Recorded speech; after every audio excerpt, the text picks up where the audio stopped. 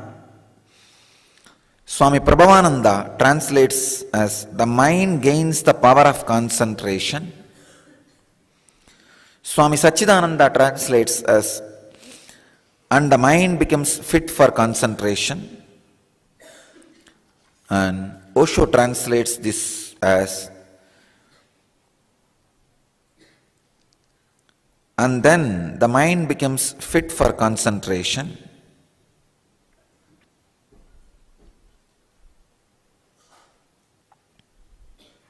But when Osho explains, he goes one step deeper and he says, the word dharana means the capacity to contain, capacity to become womb, capacity to become a womb.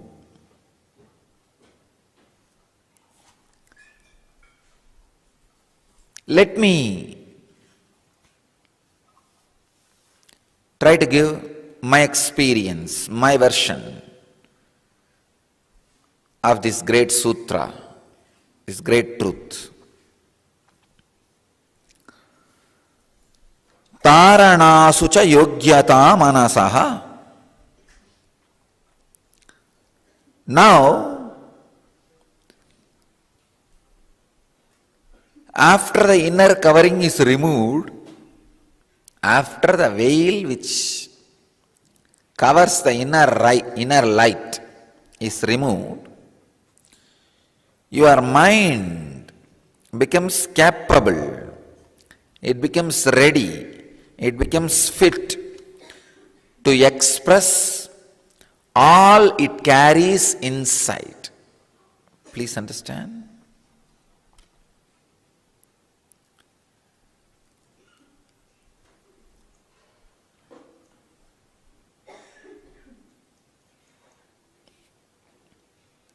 From this sutra, Patanjali is going to explain the extraordinary mystical dimensions of life. He is not just talking about physical health, mental health, no.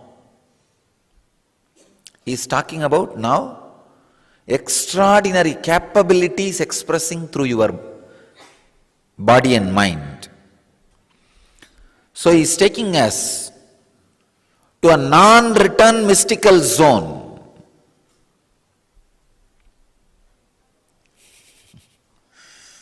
A zone where the mysticism is a living science, a lifestyle, way of living.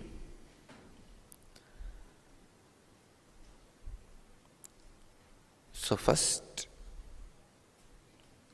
you understand the laws of the life and you raise your coherence to the highest possible conscious coherence.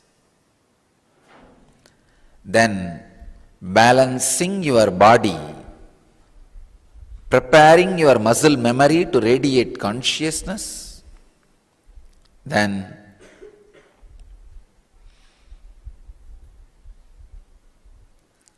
awakening the ability to absorb prana without breathing. Now, your mind is ready to express whatever it carries in its womb. Please understand, dharana means the capacity to express what it carries. It is not just concentration, no. For example, if you see the Indian farmers, how they take the water to their crops, they will make a canal and they will cover it. When they need to send water to a particular portion, only that portion, that covering they will remove. Removing the covering does not mean just removing little bit of mud. It means flooding the water inside. Same way, dharana does not mean just concentration of mind. No. Opening up to release all it carries in itself in the seed form. So the word dharana need to be understood in a very deeper way.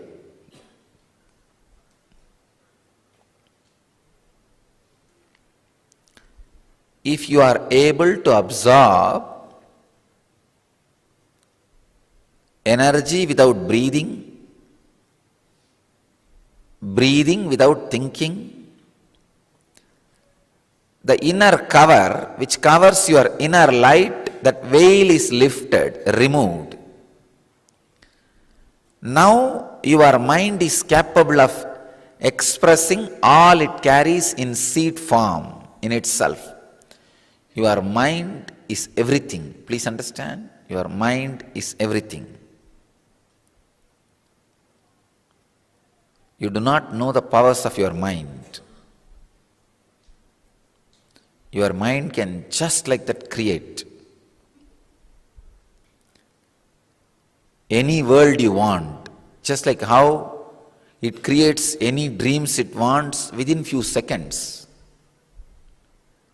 It can just put you in different state of consciousness altogether within few seconds and show a different world in front of you. See how you are dreaming. All it takes is just 2 seconds and you fall into the dream. You fall into that unconscious state and you start dreaming.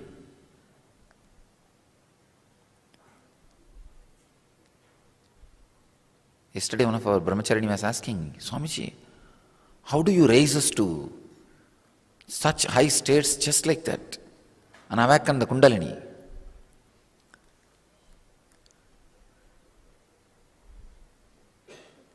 For you to fall asleep and fall into the dream state, how much time it takes? Just few seconds. See, when you create an ambience, that low, dim light, darkness, and the body resting, cooperating for the sleeping mood. When your body cooperates and the ambience is right, you fall asleep just in few seconds. In few seconds the mood changes and you express the dream world of which you wanted. Same way, I create an ambience for you where your body is cooperating, steady, comfortable and ready to raise to the different level. Just push you into that level and your state of consciousness differs and the things you express differs. Through awakening the kundalini, I push you into the different state of consciousness. Now, if you understand the science little deeper, you can express whatever you want from your mind through dharana. Please understand. Understand the science of sleep. You will understand the science of dharana. What is sleeping? First, your state of consciousness should become different other than which you are now. It becomes almost dull. You become unaware of this body and slip into some state. After you slip in that state, your mind enters into a kind of a negative dharana where it starts expressing whatever it wants. That is what is dream. Now, the same thing I am doing it in opposite direction. I am raising you to the higher states of awareness, altered states of consciousness.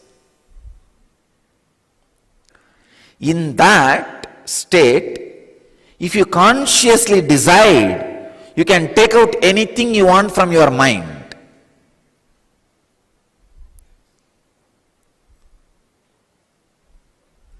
Just like how when you fall into unconsciousness, you can project anything you want as dream and live. When you are raised to consciousness, you can project anything you want and live. The science and ability to project anything you want and enjoy is dharana. Please understand. The causal body where all engrams are stored, all possibilities of mind is stored, is available to you when you fall asleep or when you rise to a higher state of consciousness. When you fall asleep because of your unconscious, some useless engrams comes out and you project something and see. That doesn't leave a big impact on your physical life, this plane. But when you raise your awareness, same causal body comes under your control, but anything you take out of causal body consciously becomes reality even in this plane. That is the difference between falling asleep and dreaming and raising the awareness and projecting what you want to project. Difference between sleeping and dharana.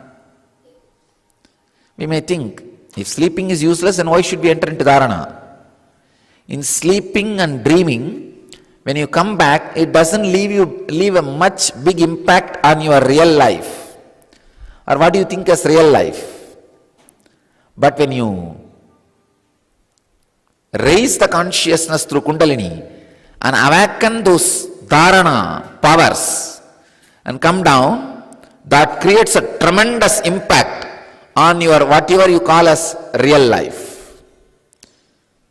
Please understand. I am so happy. Just today morning I was contemplating on this sutra. I realized the greatness of the Siddhas, Patanjali. I am feeling they are taking us all through whatever I am talking is becoming reality in this whole batch. When I spoke about this breathing without thinking, I saw hundreds around the world experiencing it. When I spoke about absorbing prana without breathing, I saw hundreds experiencing it. Now, when I am talking about expressing capacities of your mind, I am seeing very clearly, many of you are ready now to be pushed into the space of dharana and start expressing the powers of the mind, capacities of the mind. I am seeing very clearly. By the time I complete these techniques on dharana, at least few hundred will be experiencing these great powers like materializing, teleporting, or seeing the future, giving intense healing to people's engrams itself. I am able to see the Siddhas, great Siddhas, including Patanjali, are all here.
when you fall unconscious and whatever your mind expresses is called dream. When you are in conscious, whatever your mind expresses is called creativity. When you raise to superconscious and whatever your mind expresses is called higher worlds, that capacity to express is what is called dharana.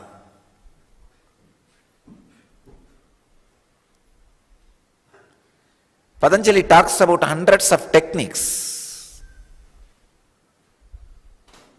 to express special, unique things. Please understand, when you fall unconscious, whatever you express does not leave big impact on your conscious life. When you are in conscious, whatever you express creates your life. When you are in superconscious, whatever you express not only creates your life, creates the life of whatever you want to whomever you want. When you know the science of dharana, you become kalpadaru. Whoever asks whatever, just like that, have it. You will have it. It will happen. Now in next few days, I will continue to push all of you to the superconscious state. Means the highly raised mitochondria level. That is what is superconscious state. Highly raised mitochondria level. Almost like explosion in every system. Then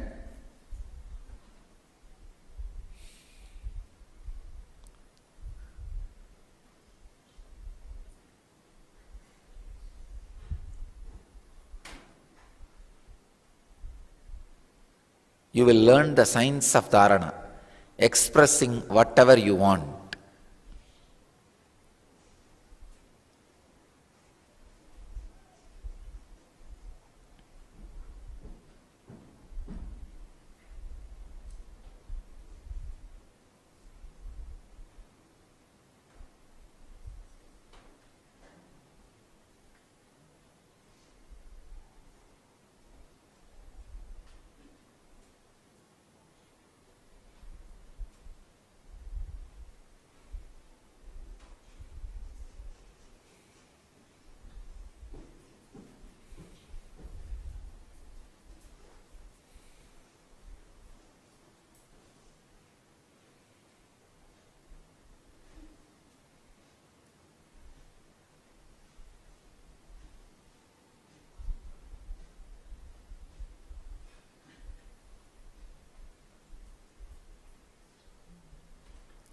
When you enter into the altered states of consciousness, means higher states of consciousness, any idea you create can become reality.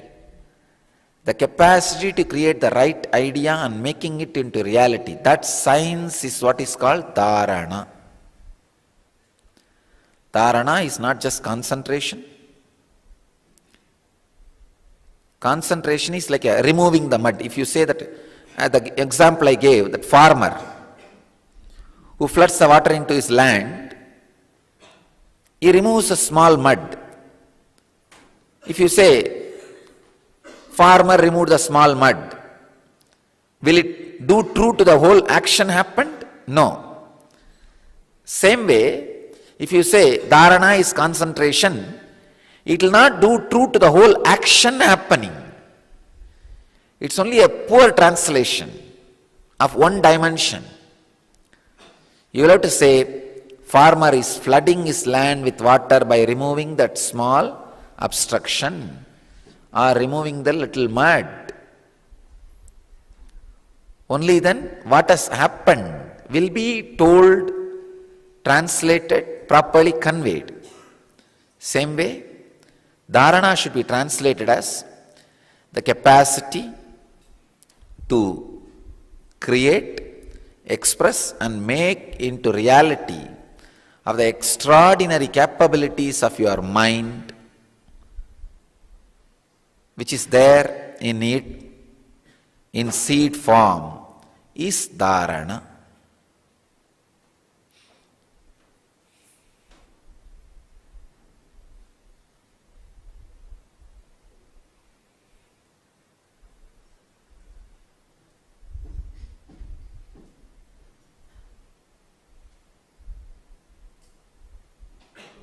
I'm seeing we became experiential mystery school.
I bless you all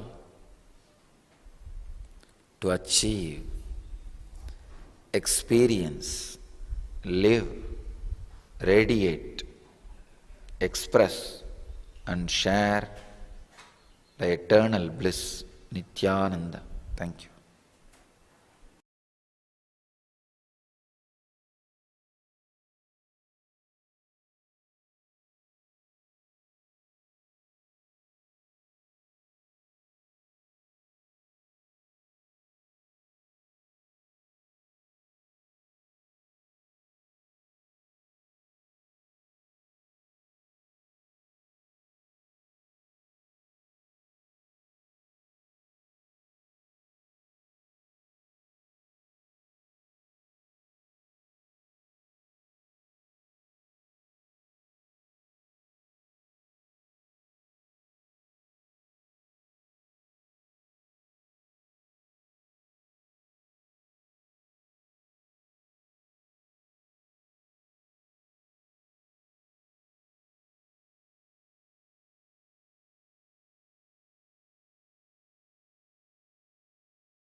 Yes.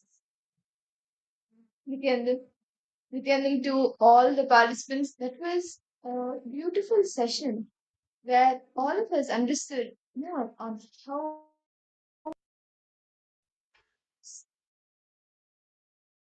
your understandings and how do you are you able to call how your mind works as how your mind manifests the reality on the outside. Are all the participants understanding? Ma Teresa, Yogesh Goyalaya, Ma Iqbal Bano, and for all the viewers watching us on YouTube as well, each of you can post. How are you able to understand how your mind, like through your mind, you can manifest your reality outside? Whether it is a small thing like a cup of coffee or even something like enlightenment. Anything and everything, whether it is something physical, like something in the materialistic world, or even any thought currents that you're having, anything any reality that you want to manifest, you can create it through your mind. Are each of the participants understanding this? Nithyanandam, Yogesh Goyalaya, Nithyanandam, and Ma Mahasada Shivapriya, Ma Kaili Wong. Okay. Let us all participants to post what did each and every one of you understand from this session? From this revelation what Swamiji spoke, how our mind has the ability, our mind has the capacity, has the power to manifest anything in your life. Right? It was actually a very beautiful revelation all of us understood. Where our mind has the capacity, has the capability to manifest any reality, whether your body is not able to experience it or not, but your mind has the power. Your mind has the power to make you experience that very reality in us. We are now going to be understanding of there is actually a very beautiful story on how, well, actually through this story, this I can't even call it a story. It's actually a incident that has happened in our Hindu history, in our Hindu Puranas. How through your mind you can manifest something on that side. How many of you have heard about the 63 Nayanmars, the 63 saints who are all devotees of Paramashiva? How many of you have heard about them? Yeah, actually, one of the 63 Nayanmars, his name is Pusalar Nayanar. Pusalar Nayanar. He, uh, just through the power of visualization, he actually visualized an entire temple manifesting in his inner space, which manifested on the outside. And that temple still exists till today. And let us look at details of this incident. How Pusla Nayanar, the one of the great saints, how just through the mind he was able to manifest what was inside. The visualization he was able to manifest it on the outside. In Tamil Nadu, actually in southern India, those things, right? It was split into mainly the four kingdoms: the Pandyas, the Pallavas, the Cholas, and next is the Tondai Nadu. Tondai Nadu is the town. The town name is Tirunendrabur, where all the Brahmins, all the scholars lived in the kingdom. Pusalar Nayanar was once such, was a Brahmin, was a Brahmin, was a very Brahmin of, he was born in a Brahmin family of this town. He was expert in the field of Vedas and the Agamas. And he lived his life only thinking about Paramashiva. Only thinking about Paramashiva. Dedicating his whole life to Paramashiva. It's a young age. Understand? Hosal Nayanar wanted to build a temple. He wanted to build a beautiful temple to Paramashiva. Whether he was financially equipped, whether he was financially capable or not, whether he has all the resource material to build a temple or not, but he had a strong intention. He had the will. But he had the decision that he wants to build a temple for Paramashiva. All that, only this was there in our mind. Like nowadays for us and all, let's say, if I need to go, if I need to plan for something, I need to think them financially equipped or not. Leave a financially equipped only, we say yes for everything, right? But Pusara Nayana didn't think like that. He was like, I need to contribute. I have to support them. I need to make it. I need to make a temple to Paramashiva. So he built the temple to Paramashiva, especially he formed as Tripurantakamurti. See, understand? As Swamiji says that Hinduism has a very beautiful concept where you choose which god you want to, which god or goddesses you want to worship. The concept of Ishta Devata, which Hindus we are comfortable at. It can be any form of Paramashiva, it can be any god, anyone. Whichever God you feel you're connected to, you have all right to worship that form. Nine. What build the temple to Paramashiva as Tripurantakamurti? And he tried this to gather money for building the temple. But he was not, even though he was able to collect, but he was not able to get, he was not able to collect enough amount of money to build for this temple. But in spite of all this, in spite of him not having enough funds, not having enough money for his temple, that did not stop Pusala Nayan.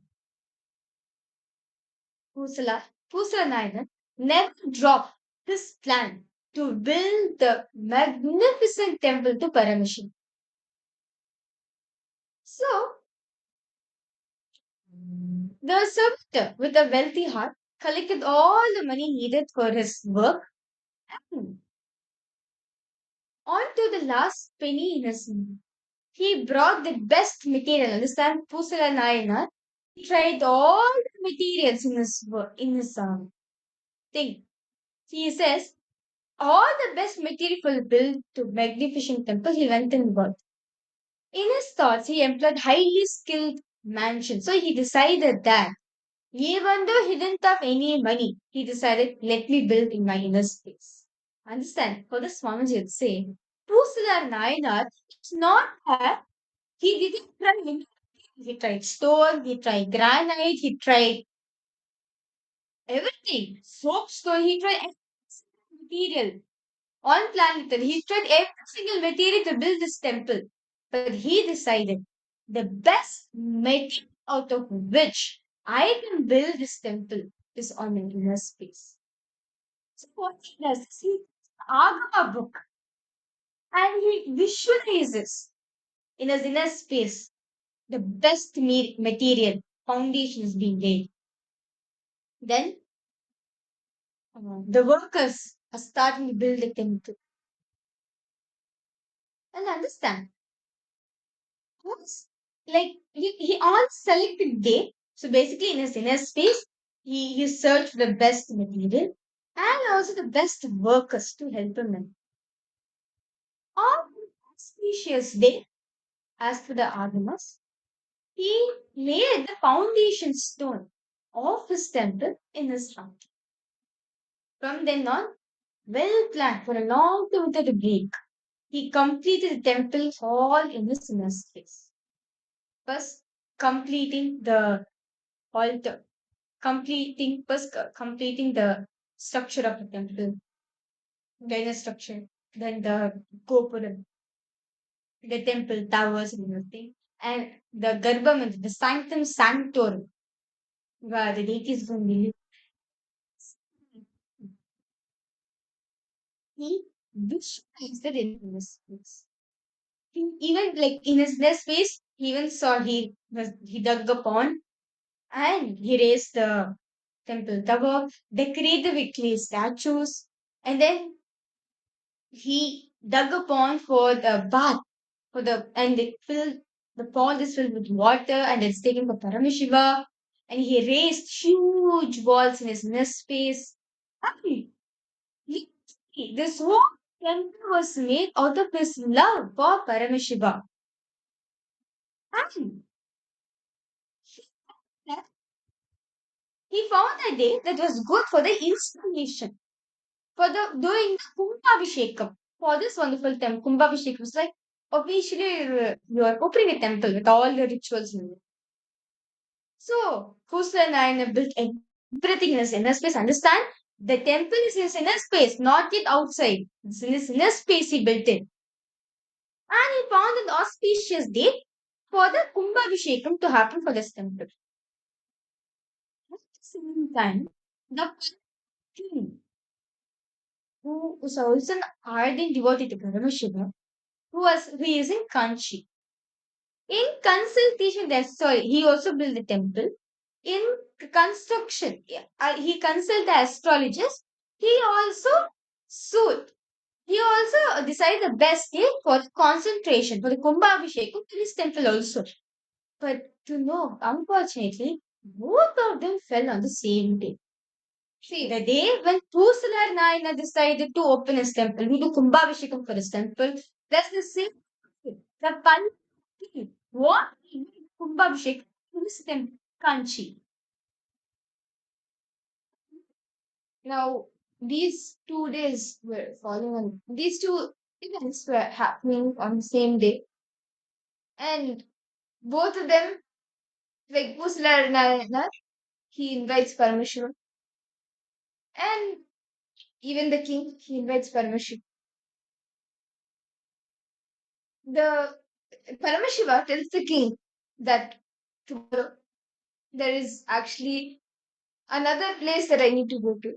So Paramashiva says that he will not be able to come for the inauguration of the temple of the king. Actually, Paramashiva will say to him the day before in the dream of the king, Paramashiva will say that I need to go and inaugurate. I need to go and bless Kusla Nayana's temple, which is there in Tirunindragur, and he has built it. He tells the place.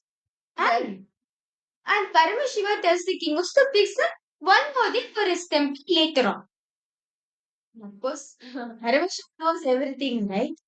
He wanted to show the material of the consciousness. Understand? Kusla he built in his space. Understand? It's not yet outside. It is still in his inner space. Nobody, like, if any of us go there, we will not be able to see it. And even the people there, nobody will be able to see it because it's not as a physical structure on the outside. It is only built in detail inside the inner space of Kusala and Nayanar. It has not come outside yet. Then after that, what happens is, so the king wakes up. He said, who's this great person that Paramashiva himself is going? Who is the great person who has arranged the Kumbhabhishekam on the same day which I am doing? Who's the great person where Paramashiva has to go to attend his Kumbhabhishekam first? So, like, who's this such great devotee that Paramashiva is talking about? The what's temple by Puslanai? But surprise, there's no temple built by any such devotee named Pusala in that town. The king was like, what is this? Paramashiva said, the temple is being built over here. Here coming to see and asking, who's this person? Here coming to see this whole temple at all. And there's no temple by any such devotee named Pusala in this town. Then the king called them, all the Brahmins of this town, asked about Pusanayana. And Brahmins the Brahmin told the king that yes, Pusanayana is living in this town only. He is born and brought up, is living in this town only. Then the king waited on many small kings, but did not want to call a devotee to place where he was. Instead, he went to greet Pusanayana.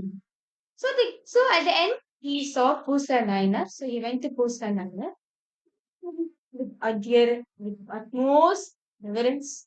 He went to the temple and asked about the superior temple he had built for Paramashiva, where he built for Paramashiva himself. Was and Shiva on the temple. This simple thing, like understand Pusla Nayanar with uttermost devotion, was he came by gratitude and understand Paramashiva. Whose sake and understand Paramashiva is Karunanidhi. He knows every single thing what's happening, right? And Pusla Nayanar now is like he's mixed with emotions, fear and gratitude. He does not know what to do. Because Paramashiva knows everything. Tears of love flow from Pusla's eyes as he explained to the king the way he wanted to build such magnificent temple, such beautiful temple to Paramashiva. The final and how, because of that, he built the temple in his heart. Understand, Swamiji says he decided the best material for his temple is his inner space, not the stones or the granite or all this thing. No, he decided the best temple to Paramashiva is in his heart. So he told the king, Pusala Nayana told the king that I built a temple in my inner space. The king wondered, what a devotion this devotee had. Immediately the king bows down to Pusala Nayana and he returns to his capital. And what Swamiji says to Vidya, that Paramashiva, once he does the Kumbabhisheka, right? The king will be there. When the Kumbabhisheka gets over, Paramashiva just comes out, he just brings out from his inner space and is out. Understand? The temple which was built in Pusila Nayana's inner space, Paramashiva just brings it out. Just takes it from his consciousness. And it is actually a temple. Till date, that temple exists. If you see the temple, the intricate carvings in the temple, you see the temple, any other temples that are around the area, in that same city, around the area, around Tamil Nadu, or even in other places, there will be human errors in sculpting. With the chiseling that is done, there will be few small human errors. But in this temple, this temple is called the Atmeshwara. Understand? The temple built by Pusala Nayanar is called Atmeshwara. And the temple which is built by the king is called Jagadishwara. So basically, even to this date, actually, when since the temple is old, right? So they wanted to repair the temple for the reconstruction, for the repairing of the temple to happen. So the stapatis, meaning the temple sculptors, they were basically was trying to get the exact material so they can fix the temple. But to a surprise, all the material was not fit at all. And this is because Pusala Narayanan built this temple out of his consciousness. It is from his consciousness it came out, it manifests the temple. And till date, till like even now, the temple is still there standing. This is to understand for each of the participants the power of your visualizations. Understand anything you want to manifest out of your consciousness, it is possible.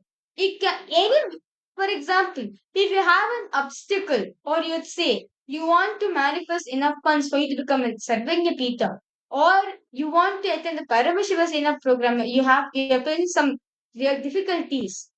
Consciously visualize it. Understand? This is what Swami mean by, as in the recent testing what Swami said, conscious cognizing, increase the attention span in you. By doing the conscious cognizing, you will see you will manifest anything you want in life. How if you are catching this point? Like how Kusalar Nayanar, all this consciousness, we should understand as he's reading the Agamas, he visualized it.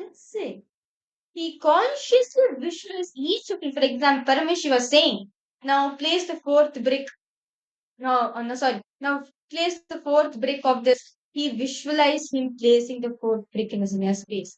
Now Paramashi was saying in the Agma, now carve this pillar in the Adda Mandapam like this. He visualized it in his inner space, carving the pillar with exact design Paramashi was saying. See, in any part of the temple that you see, the human error, like the error that may be there due to the chiseling, the slight ups and downs in the depth of the designs, all of that will not be there in this temple because it is consciously built from the mind, from the inner space. It is consciously built. So all of these, the small errors that usually happen while sculpting, doing the chiseling, that will not be there in this temple.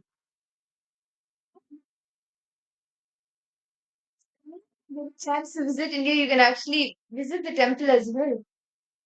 Understand, this is a science. You can manifest your reality just through your mind. How many of the participants are able to connect and relate? You see, so many participants logged in. Nithyananda, Ma Irene, Lemos, welcome, Ma. Ma Teresa, Fixing Mangaya, Ma Sophia, Ma Iqbal Banu. How you can understanding this? This is for each and every one of us to understand the power of your consciousness. Anything you visualize out of your consciousness immediately manifests for you.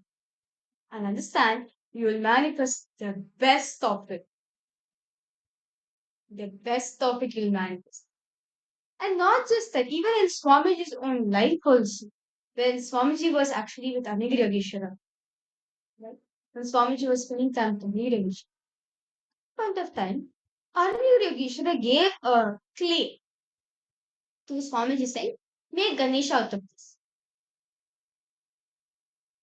So when Anigiri Yogeshwara gave the clay Swamiji to make Ganesha, Swamiji started making it.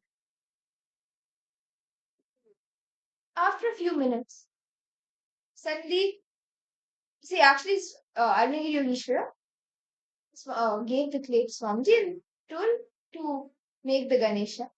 So Swamiji started making the Ganesha. After some time, it started coming out very beautifully. But the moment, Swamiji started thinking, okay, is it coming properly? How will it come out?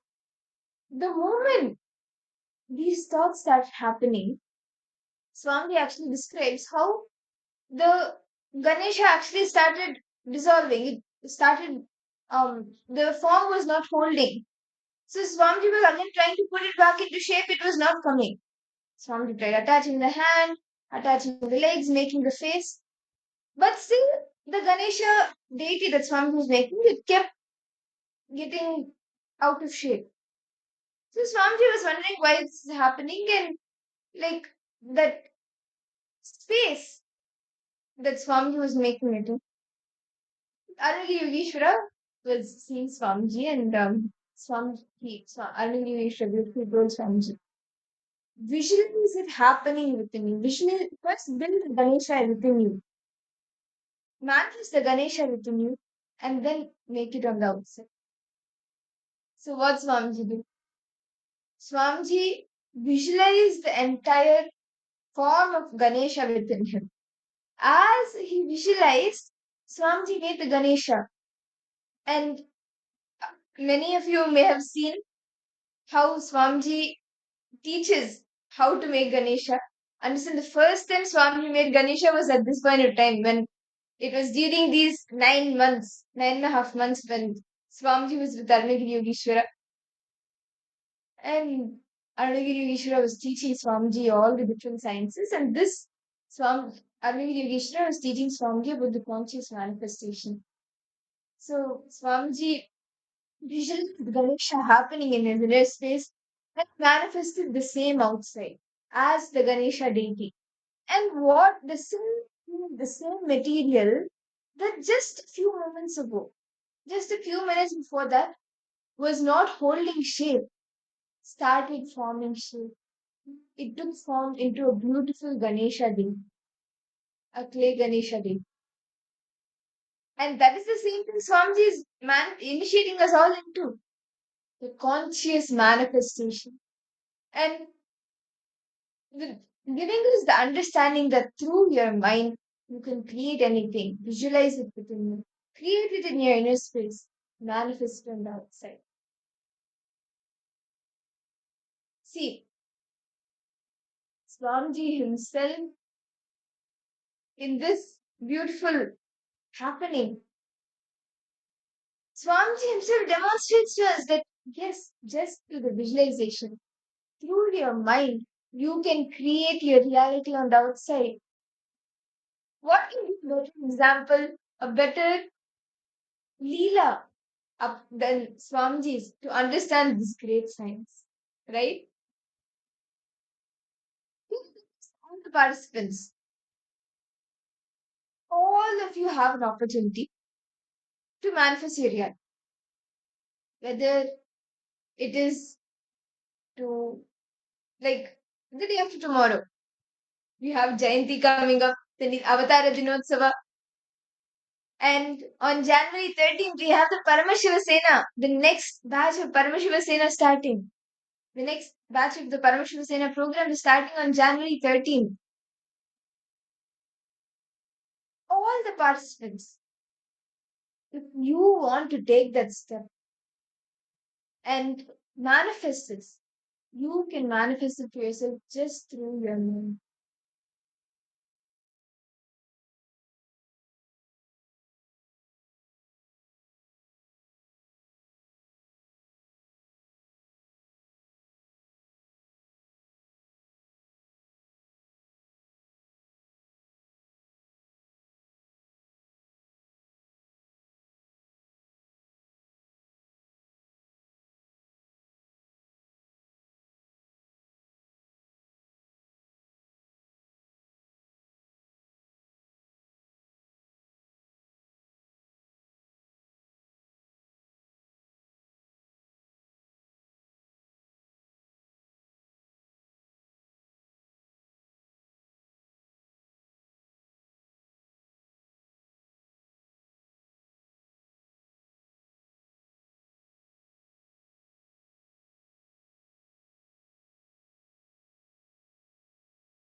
Nithyananda, to all the participants, we sincerely apologize for the technical glitch.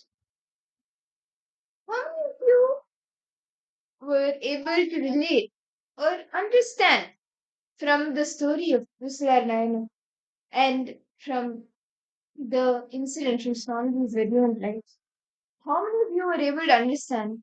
Yes, through my mind, I can manifest my reality. Ma Irene, Ma Teresa, Yogesh Goyalaya, Jeremiah, Ma Kylie Wong, Ma Iqbal Bano. See, understand, each and every one of you can manifest your reality. Can I request each of the participants to post one thing that you want to manifest right now? If you are given an opportunity, what is that one thing that you want to manifest? Can I request all participants to post what is it that all of you want to manifest in your life? Come on. Health, best relationship. What is it that all of you want to manifest in your life? Can I request all participants to start posting? Become enlightened. Okay. What else?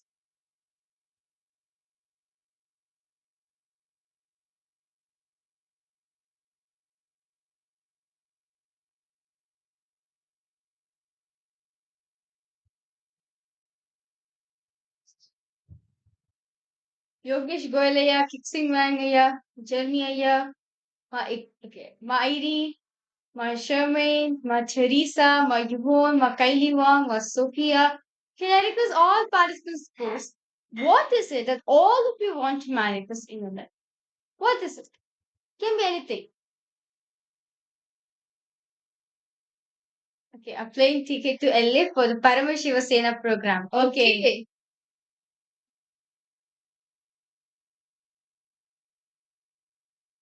Actually, whether it is enlightenment or even getting a ticket to flight LA for the program, both and any reality you can manifest through your mind. Actually, when it is about manifestation for a flight ticket, right? I remember a very beautiful experience, personal experience, where so this was quite a few years ago when it was before I joined Gurukul. And me and my Purvashram parents, we had when Swamiji had come to the US actually. This was in 2009 and 10, around that time. So when Swamiji had come to US, we had put our intention to for the Inner Awakening program. And during that time, like Swamiji finished, we had attended the weekend program when Swamiji had come to US. And we had, during that time, it was when we had put the intention to make it to the Inner Awakening. And then time when the Inner Awakening program, which we had put our intention for, when that was coming up, what had actually happened was we were running on my Russian father, his job, he had lost his job. So for quite a few months, we were running on saving. And finally, there was only 8,000 US dollars left. And with 8,000, we have to pay for the Inner Awakening and also take a flight from the US to India for the program. And if you practically think, that's not really something that could be done. Or you need to book your flight way in advance when the costs are really low. So we were thinking what to do. But we had the intention. We were like, okay, we need to make it to the IA, to the Inner Awakening somehow. And without any second thoughts, we just, the 6,000 for the program, that was sent, that was paid for the Inner Awakening program. Now there was $2,000 left. In 2000, we had to find a flight from from US to India. and we were not finding any flights. So we were thinking like we have uh, we have paid for the program. How are we going to make it to India? But somehow it has to happen. It has to manifest. Just 1 week before the program, a travel agent from Washington DC, she called like out of the blue. She called from Washington DC, and she said, within the price range that you're looking for, there's a flight from Washington DC. You can drive down to DC and you can fly to India. Would you like would you like to book this flight? And we were like, of course. When Swamiji is manifesting it for you, when Swamiji is manifesting for us, why not take the step? We drove down to DC, we booked that flight and made it to the inner awakening.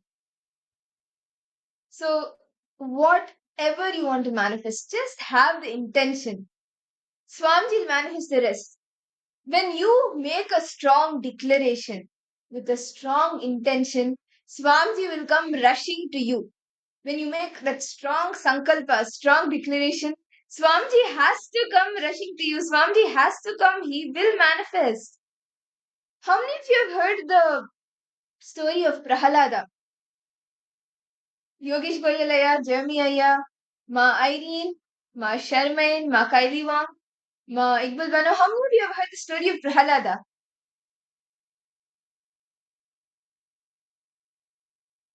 Actually, it's a beautiful story where so Hiranyakashipu, actually, he is in his earlier life.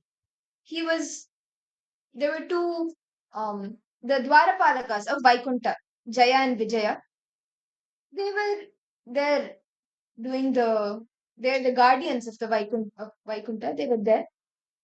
The four Sanat Kumaras, the four Manasaputras of Brahma, they had come to Vaikunta to meet Lord Vishnu, Bhagwan Vishnu. But as Bhagwan Vishnu was in Samadhi, the Dwarapalakas, Jaya and Vijaya, they both refused to let the Sanat Kumaras inside.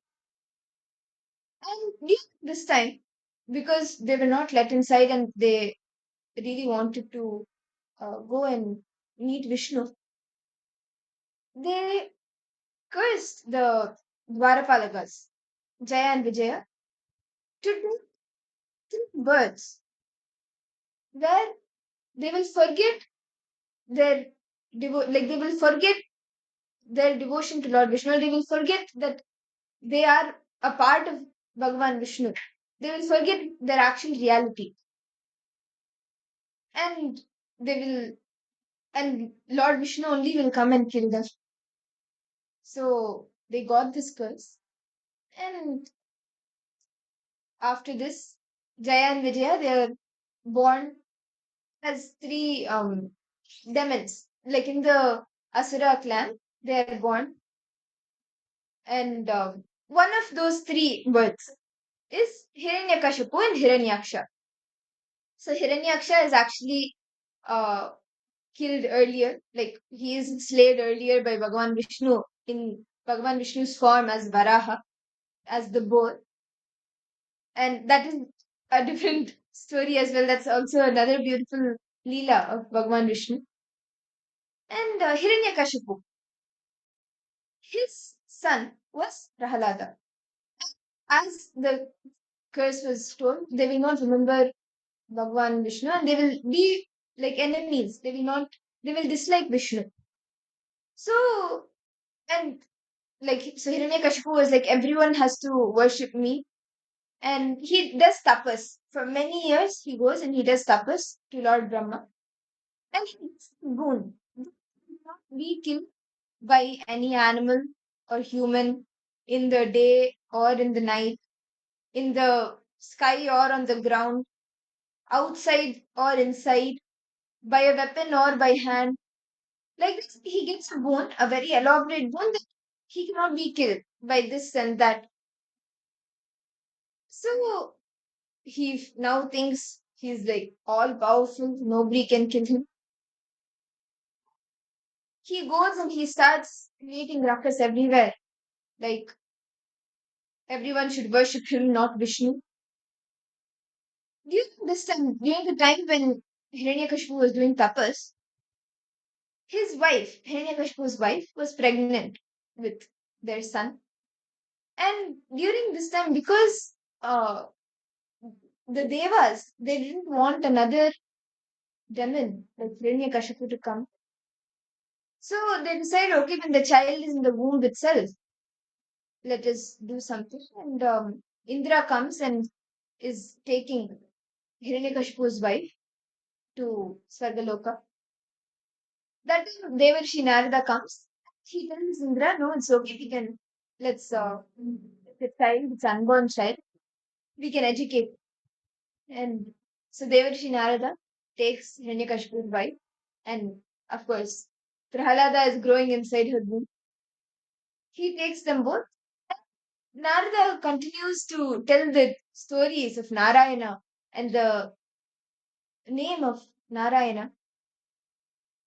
And Prahalada inside his mother's womb is listening to all of this. And after the tapas, so this continues for a few months. And after Hiranyakashipu does the tapas and he comes back, he takes his wife and he goes, and Prahalada is born. Now Prahalada all these months is listening to the glory of Narayana. And he becomes a very staunch, devoted child. Like he is very devoted to Narayana, continuously chants Narayana's name. And he is growing up also.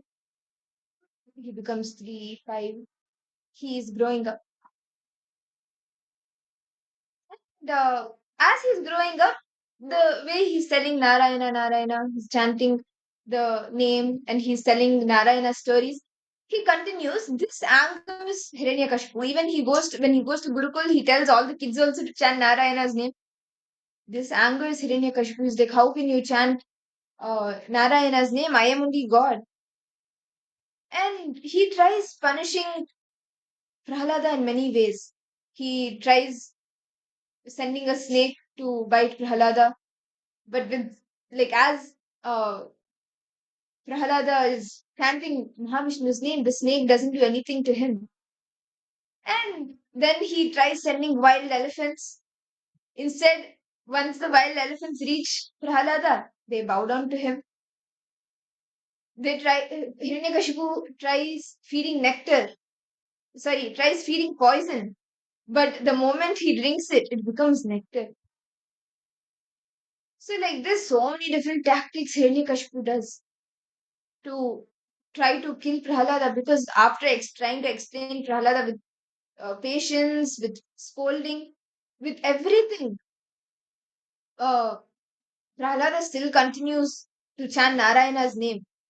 And so eventually Hiranyakashipu just decides to kill Prahalada. He even tells his soldiers, his people, to throw Prahalada off the cliff. And they throw him. But he lands on a soft bed of flowers. He doesn't get hurt. So now, finally, he tells his sister, Holika. Holika has a boon, that she has a veil, that if she wears that, she will not be burnt by fire. So wearing that veil, Hiranyakashipu tells her to take Prahalada into the fire. So she goes, Prahalada is seated on her lap. She's wearing the veil. Prahalada doesn't have anything. He's just chanting the name of Narayana. And the fire.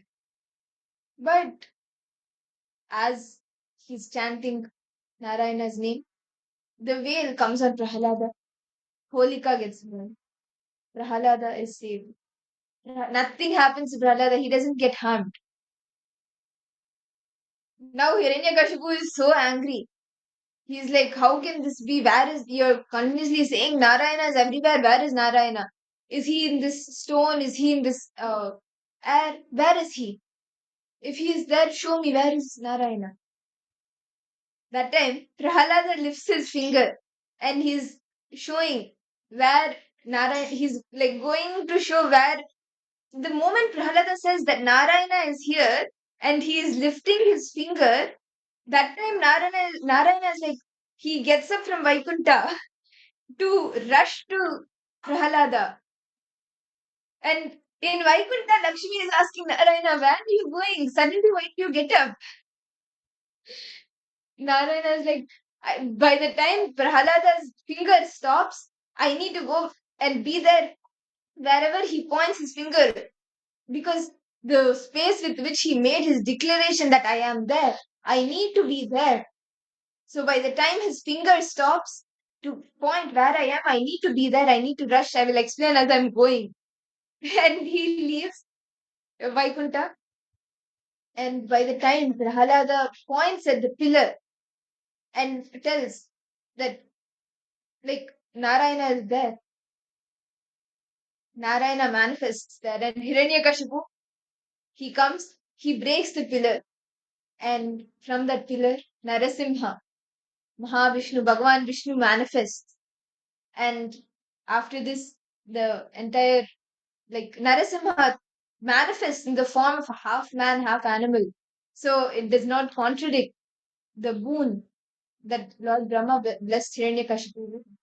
And he kills Hiranyakashipu in the door frame, which is not inside or outside, and at dawn, which is not day or night, and with the nails of lion, which is not a weapon or which is not the hand, he slays Hiranyakashipu, liberates him. And this, just how the story continues of how after that he blesses Prahalada. And just if you look at this story, right, Bhagavan Vishnu comes rushing to Prahalada just with the power of his declaration that yes, Bhagavan Vishnu is here. Vishnu, my Narayana is here. Just like that. For each and every one of us, Swamiji is manifesting. When you just make the declaration, this is what I want to manifest, Swamiji will come rushing to you. Just have the declaration.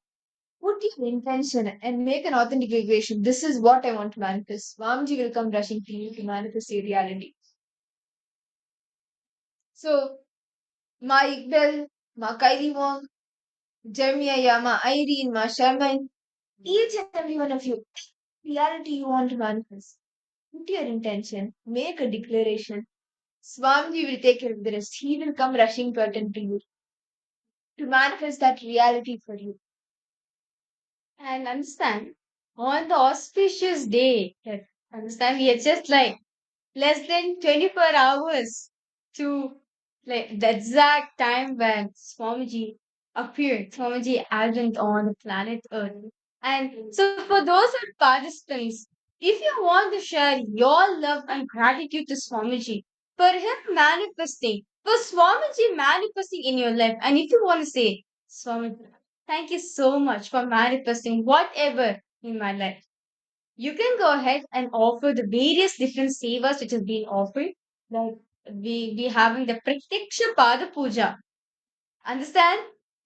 The I would say offering the Pratiksha Pada Puja on this auspicious day will, like, it's just too amazing. Like exactly the time when Swamiji is born. When Swamiji appeared on planet Earth, understand, Swamiji says, he happened on planet Earth out of his love and compassion for each and every one of us. So for those participants who are interested in offering the Pratiksha Pada Puja and want to offer various different sevas on to Swamiji, please head to events.kailasa.org/payment. And please head to this link which has been projected for all the participants, and you can choose which sevas you want to offer to Swamiji on the auspicious Avatar Dinotsava. It's just like less than 12 hours, I would say. Less than 24 hours. The time is ticking actually for that auspicious moment to come where, understand, not just this alone, astrologically, cosmologically, the advent of Swamiji is also, when understand, Swamiji said, when Swamiji was, as Swamiji said, right, when he appeared on planet Earth, Swamiji said how he actually appeared. It was on the year 1978, and Swamiji came to planet Earth as a meteor. As a meteor, he came to planet.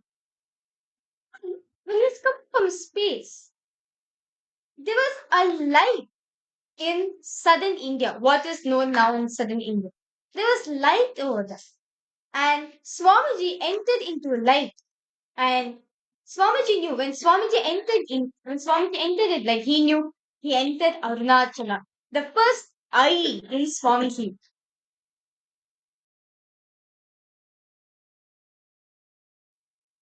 Sorry for that. The first I in Swamiji.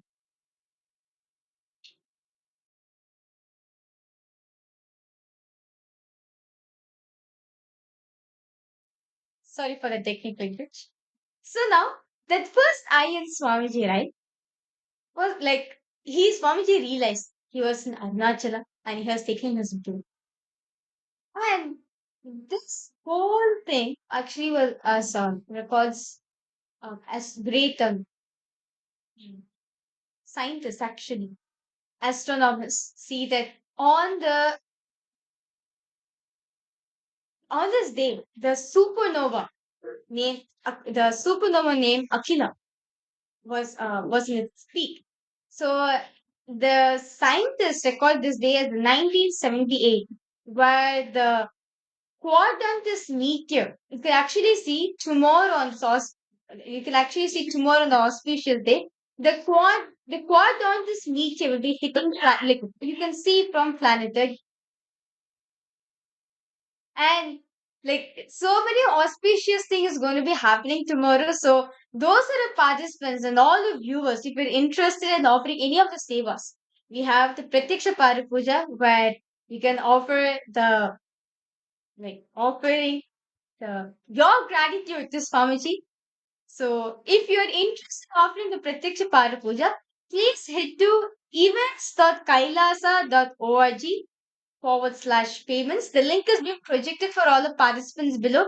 I request all of you to please head to this link and you will be guided on which of the sevas you want to offer to Swamiji on this auspicious day of the 48th Avatara Dinotsava, the 48th anniversary of Swamiji's Advent. My God. Swamiji will say one thing that when Swamiji was in his teenagers, right? Understand when Swamiji happened to planet Earth from his consciousness. Understand there's a conscious birth when Swamiji happened in planet Earth. Swamiji says when he was in his teens, when he was in his teenager, he built a place for Kailash, for Hindus. When Swamiji was in his 20s, he built a street to Hinduism. When Swamiji was in his 30s, Swamiji built a place for Hinduism. Now, when Swamiji in his 40s, Swamiji built a country, a nation for Hinduism, that is Kailasa. Understand? The only Hindu nation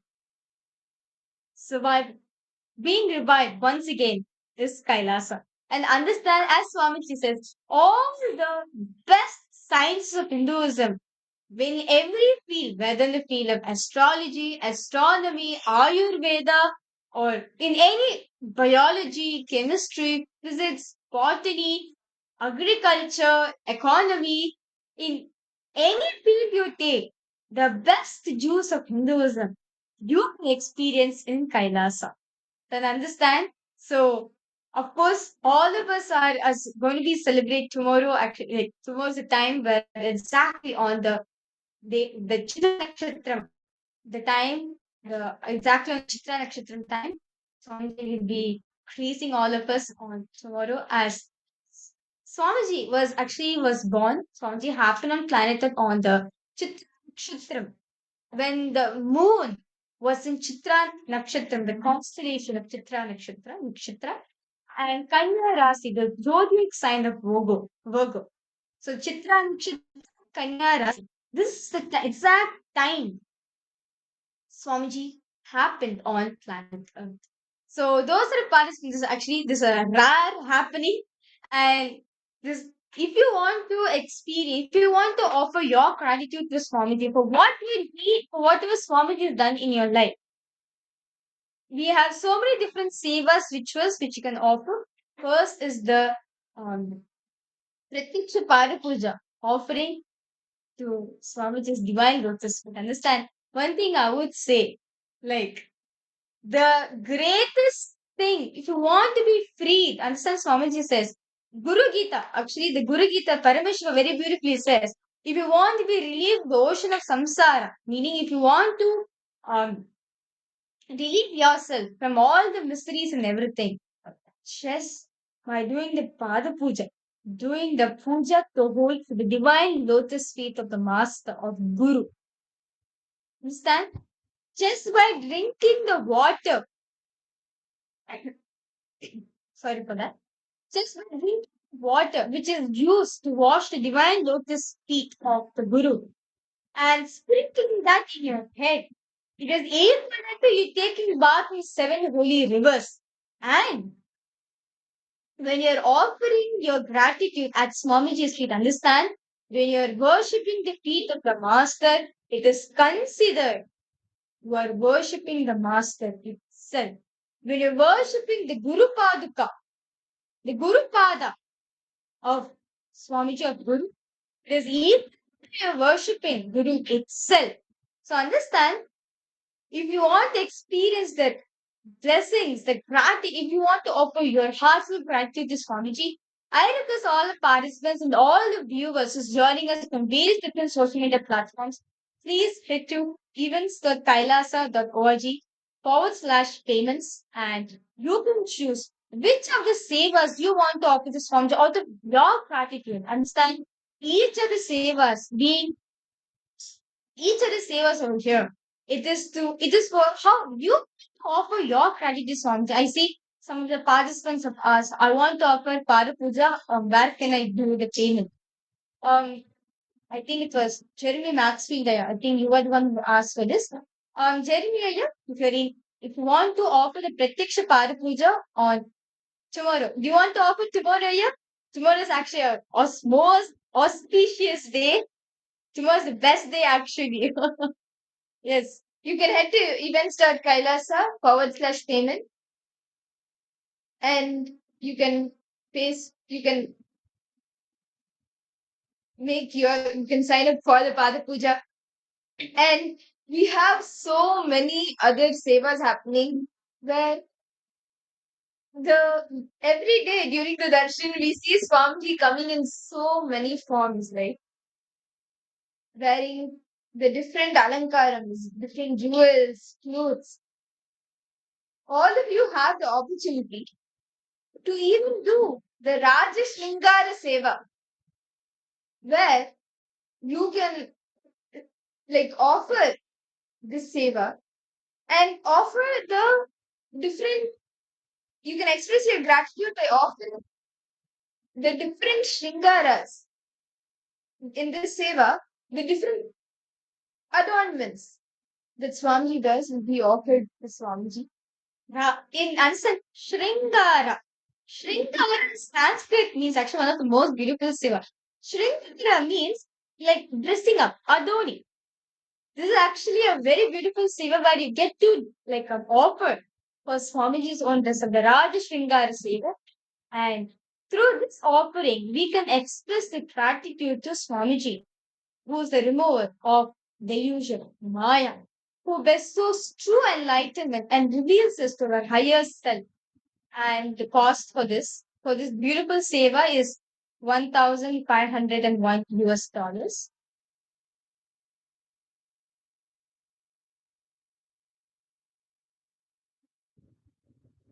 And the next seva we have for all the participants is the 108 Vastra Seva. This is actually a very grand offering where you get to offer 108 royal robes to Swamiji. As understand, Swamiji is the king of the 21 ancient kingdoms of Hinduism, not just that, who is the supreme pontiff of Hinduism. So, offer the royal robes to Swamiji on this auspicious day so that he can remove the delusion from you. please go ahead. And if you're interested in offering the seva, the 108 Vastra seva, actually 108 royal robes will be offered to Swamiji. And through the seva, any delusions you're experiencing in your life, you will be cleared. It will be removed from you. Swamiji will remove the delusion from you. So, and this seva is about $1,008. And the next seva we have for all the participants, which is the most, how to say, the best ritual according to me is the Pratiksha Pada Puja. We are getting to offer your gratitude at Swami's divine lotus feet for worshipping the living manifestation of Paramashiva in every aspect through the Pratiksha Pada Puja, the offering of divine lotus feet to Swamiji, to our beloved Swamiji. And the cost for this is $1,008. So the Pratiksha Pada Puja is for $1,008. And the next seva is the SPH coronation sevas. All the sevas related to the coronation of Swamiji. Swamiji, as many of us may be aware, Swamiji is the head of 21 ancient Hindu kingdoms, ancient, indigenous, traditional Hindu kingdoms. Swamiji is the pontiff, the head, the king of these enlightened ecosystems, these kingdoms, and the sevas done to Swamiji for his coronation are also being offered on this auspicious day of Jayanti, on the 40th Avatara Dinotsava. And this is $4,008. And the next seva we have for all the participants is the Vaijanti Malai Seva, where this is the offering of the victory mala.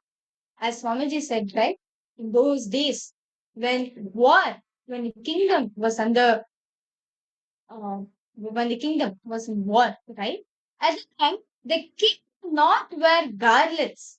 And only when he is victorious from the war, he wears the mala, the garland as the victory mala, as Swamiji victoriously came in from all persecution, right?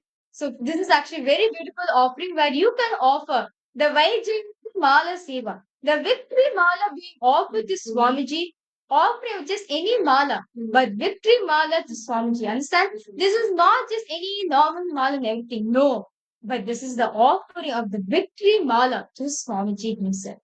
So, and this seva is $1,008. And the next seva we have is the Nithyananda Namavali Archana, which is chanting the name of Swamiji. Understand? Very beautifully in the Narada Bhakti Sutras. Narada says, one of the ways you can experience devotion is constantly remembering the name by doing the Nama Japa. Constantly chanting the name of divine, you can experience the ultimate devotion with the divine. So understand, continuously, this is actually a very beautiful offering where you can offer the chanting or the names of Swamiji brings intense healing in all dimensions of life. Whether you want to manifest health, wealth, or relationship, any dimensions of your life you want to manifest, you can offer the Nithyananda Namavali Archana, where chanting the names of the Swamiji, chanting in the divine name of Swamiji, any healing, anything you want to manifest in your life, just by this offering, you will be healed and liberated. And this seva is for $1,008. And we have actually many more sevas, actually, this is just few. We have the offering of the Tulabaram seva. And the Tulabaram is a very beautiful offering where you offer your gratitude to Swamiji, and that is actually made with Swamiji's own way. Actually, there is a very beautiful happening during Krishna's time when Krishna sat on one side of the Tulabar and on the other side, items were being kept to match Krishna's way. And the story goes how Rukmini, sorry, Satyabhama, one of Krishna's wife, she was one of the, like her family, her background, she had the most wealth. And one day Narada comes and tells tells Krishna to come with him. And Satyabhama, she's like, how can you take Krishna and good?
Nithyananda to all the participants. We sincerely apologize for the technical glitch. So, as I was sharing, the Tulabharam, it is a very beautiful ritual. Actually, it is done in all different times. It's done for babies, for children when they are born. It is one of the rituals that is done. And it is even done for kings when they are being coronated. There is a beautiful story in the Tulabharam during Bhagavan Krishna's time. One of his wives, Devi Satyabhama, she tells Narada, when Narada comes to Dwarka to take Krishna, she tells Narada, no, please let Krishna be here. So Narada says, okay, if you give me something that is equal to the weight of Krishna, then Krishna will be here. If not, he has to come with me. So Satyabhama is like, of course, I can give you, I can give all the wealth that is equal to Krishna's weight. That much wealth is there. So, what to do? She arranges the Tulabharam, the weighing scale.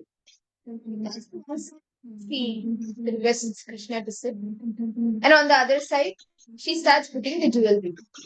Jewels, gold, some amount is put, which actually, if normally measured, it comes up to the weight that Krishna is. But Krishna did not lift up. Krishna, the scale was still imbalanced. And it did not get balanced. So they add more weight. They try, Satyabhama tells, okay, get more jewels, more gold. They keep adding. Finally, and end, all the wealth that Satyabhama has is added onto the weighing scale. Still, Krishna does not move. The weight is not balanced. Krishna is still on the ground with the weight. The weighing scale does not balance. She is wondering why. How can so much gold, so much weight not balance out the scale? It is not equaling up to Krishna's weight. Then Krishna asks her to call Devi Rukmini, the other wife, the first wife of Bhagavan Krishna. So Satyabhama says okay, and she goes. She requests Rukmini to come. She is there. And Rukmini says okay. She goes to the garden. She plucks one tulsi leaf. She plucks that. She comes to the area where this Tulabharam, the weighing scale is kept. She just places this tulsi. And immediately the weighing scale balances. The weight gets balanced. And that is just because when Rukmini offered that single tulsi, that gratitude, that devotion itself was equal to the weight of Bhagavan Krishna. So the Tulabharam Seva that all of you can offer for this Jayanti, the Tulabharam Seva is also open where you can offer your gratitude to Swamiji through this Seva. You can offer your gratitude equal it to the weight of Swamiji and just be showered with Swamiji's blessing. And the Tilakam Seva is for $10,008 US. So if any of the participants, you are interested in offering this grand ritual of Tula Bharam, you can sign up in events.kailasa.org/payment and sign up for the Tula Bharam Seva. And this is a very beautiful offering. So, it is open for you for this Jayanti, the 48th Avatara Dinotsava. And with that, now, let us take a few minutes to immerse ourselves in gratitude, immerse ourselves in devotion through the Sankirtana.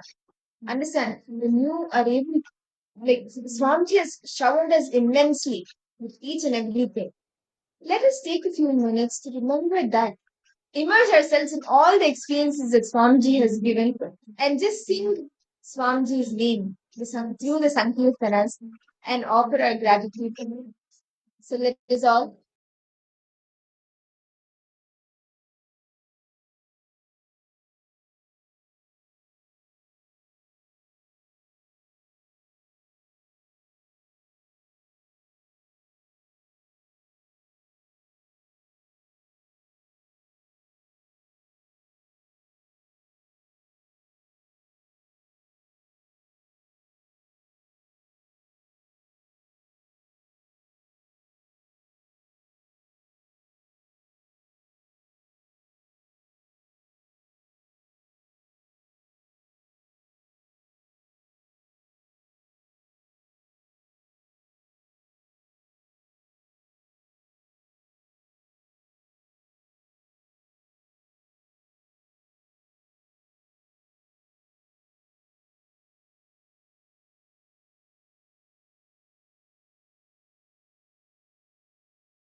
now, as all of us are learning, all of us learn this, right?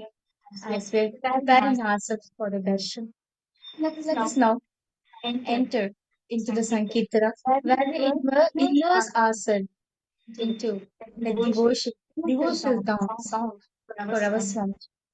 Joining with Nithyananda this morning, who will be guiding us in this bhajan.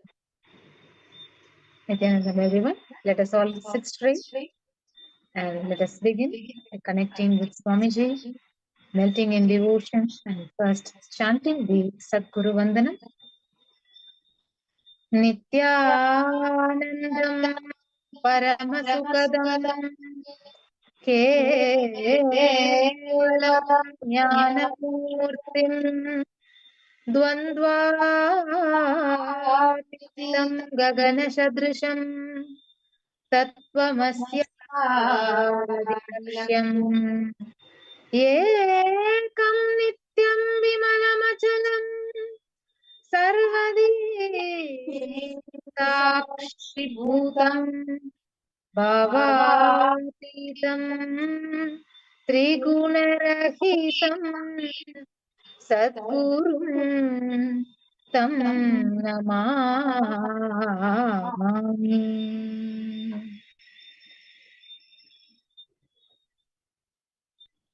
Now let us begin the Nitya Kirtan. We'll be projecting the lyrics of today's Kirtan on the screen. So I request all the Paramashivoham participants, the devotees who are live in YouTube and other social media platforms to chant along with us, sing along with us, chant the name of the Supreme Pontiff of Hinduism, Bhagavan Nithyananda Paramashiva, melting in deep devotion and feeling connection.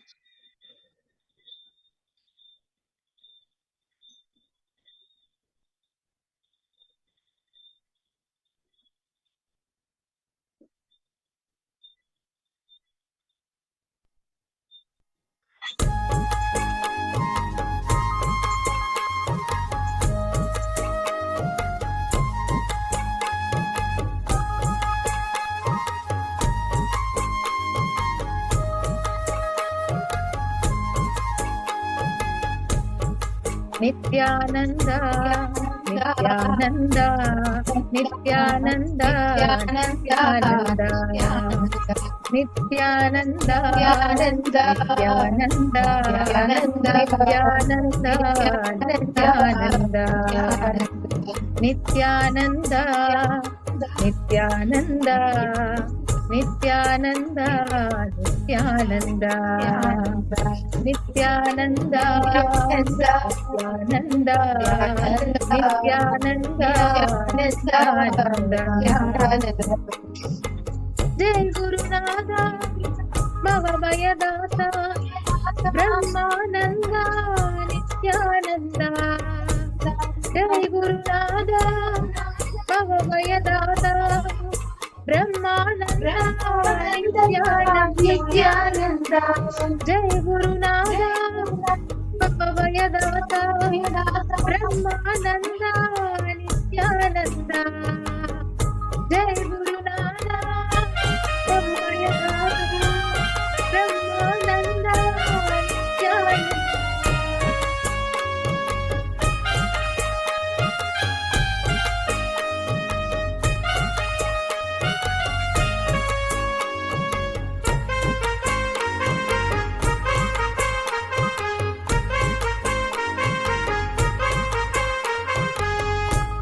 Guru Govinda, Paramadayala, Ananda Rupa, Nithyananda.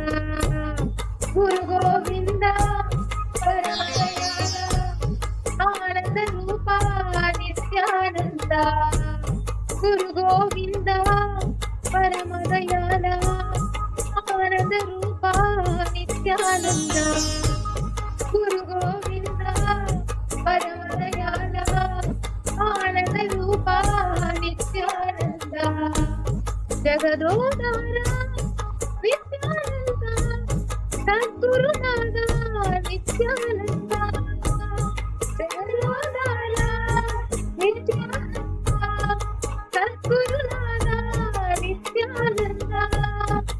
Nithyananda, Nithyananda, Nithyananda, Nithyananda. Nithyananda, Nithyananda, Nithyananda, Nithyananda.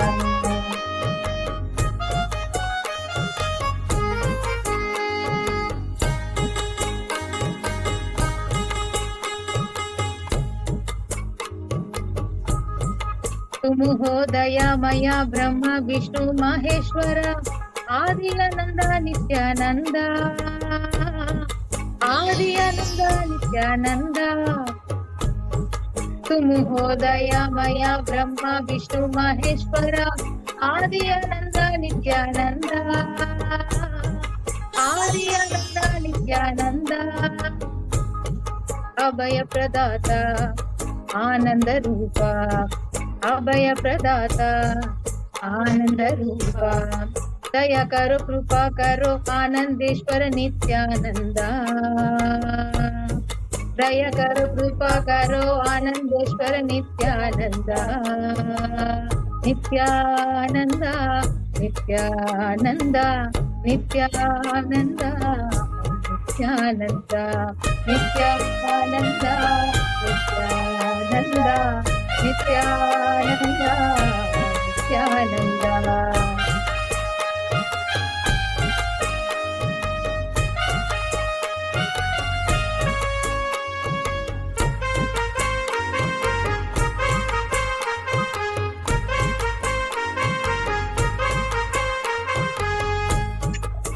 भव भय भंजन शेष शयन नारायण प्रणव स्वरूपा नित्यानंद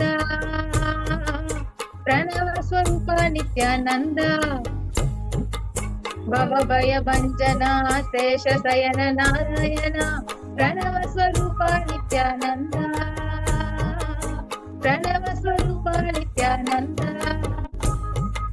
बंध विमोचन आदि सनातन बंध विमोचन आदि सनातन दया करो कृपा करो आनंदेश्वर नित्यानंद दया करो कृपा करो आनंदेश्वर नित्यानंद नित्यानंद नित्यानंद नित्यानंद नित्यानंद नित्यानंद नित्यानंद नित्यानंद नित्यानंद जय गुरुनाथ भव भयदाता ब्रह्मानंद नित्यानंद जय गुरुनाथ भव भयदाता ब्रह्मानंद नित्यानंद गुरु गोविंद परम दयाल आनंद रूपा नित्यानंद गुरु गोविंद परम दयाल आनंद रूपा नित्यानंद जगदोदार नित्यानंद सद्गुरुनाथ नित्यानंद जगदोदार नित्यानंद सद्गुरुनाथ Nityanand Nityanand Nityanand Nityanand Nityanand Nityanand Nityanand Nityanand Nityanand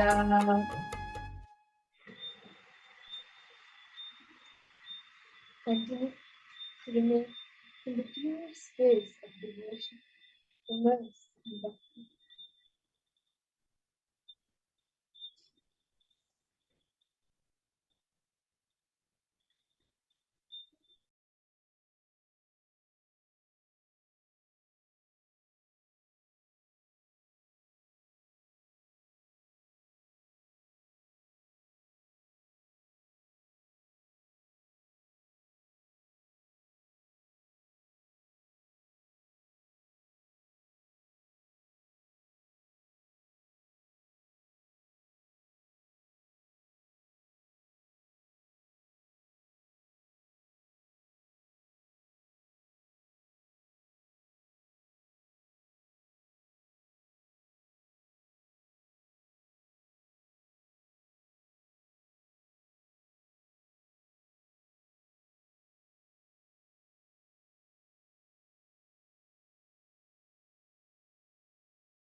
Nithyananda, to all participants, how was the Sankirtanam for all of you? Actually, the Sankirtanam is one way through which you can experience devotion, experience bhakti. And then from there, you can also transform that into Paramashiva Jnana and Paramashiva Vijnana. Now, and we understand all the participants, tomorrow is the Jayanti day, and my God, it's like the most auspicious day, I would say, throughout the whole year. All of us wait for this one day to come, for this special day to come. Jayanti of Swamiji, the time where Swamiji happened on planet Earth. Out of his immense love and compassion to the humanity, he is manifested for each and every one of us exclusively. Understand, Swamiji says, I manifest for each and every one of you exclusively. For each and every one of you. And Swamiji says that all of you, you're not a number for me. No, you are Paramashiva for him. You are a being for him. You are Paramashiva for him. This is the day Swamiji manifested on planet Earth for each and every one of us.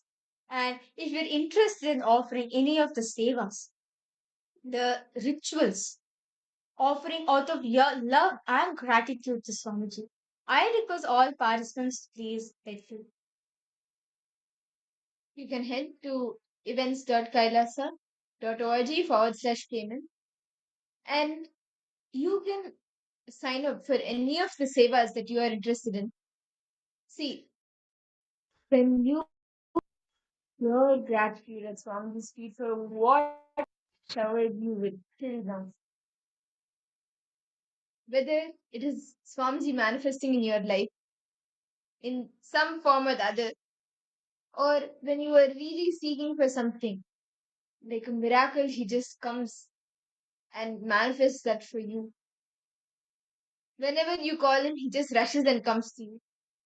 For every single thing that has manifested in your life, when you offer your gratitude to Swamiji, he showers you back.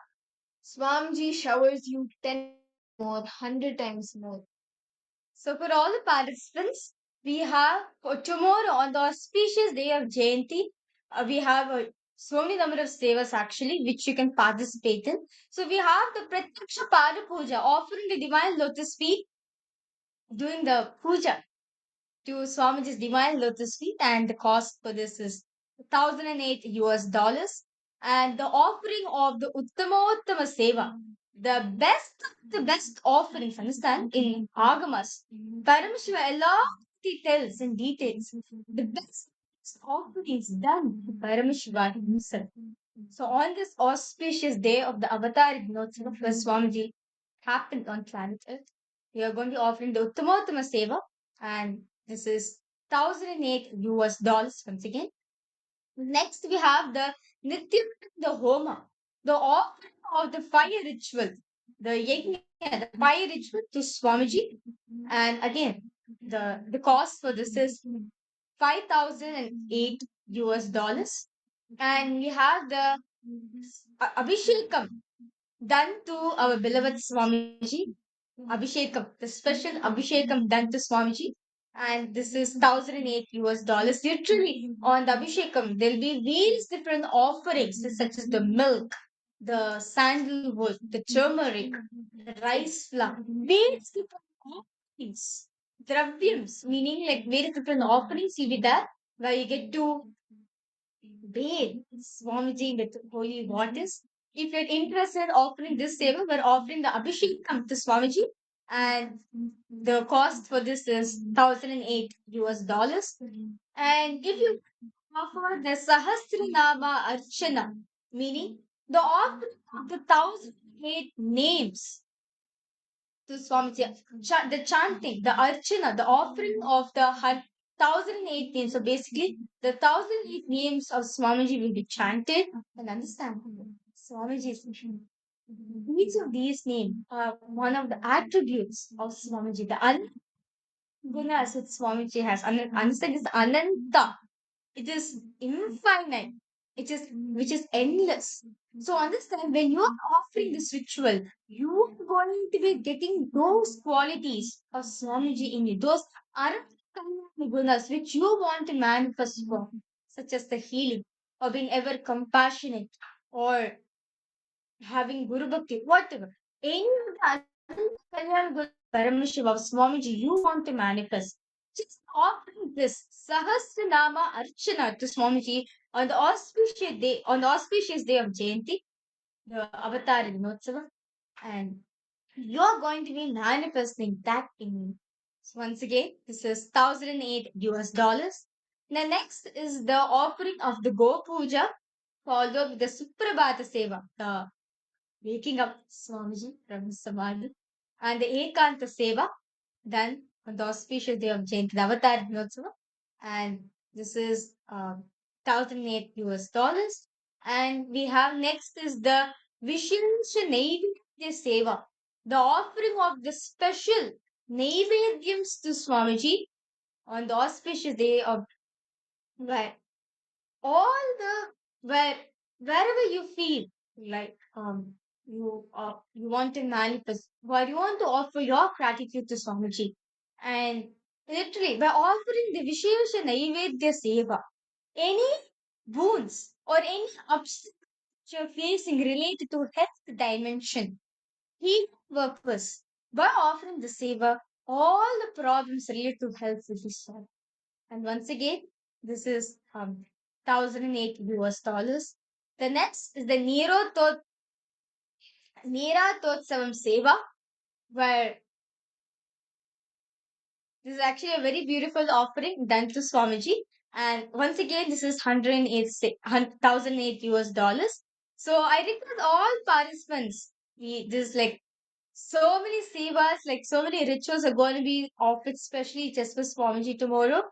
And as all of us are celebrating the advent of Swamiji, the 48th Avatar Dinotsava, the happening of Swamiji on planet Earth.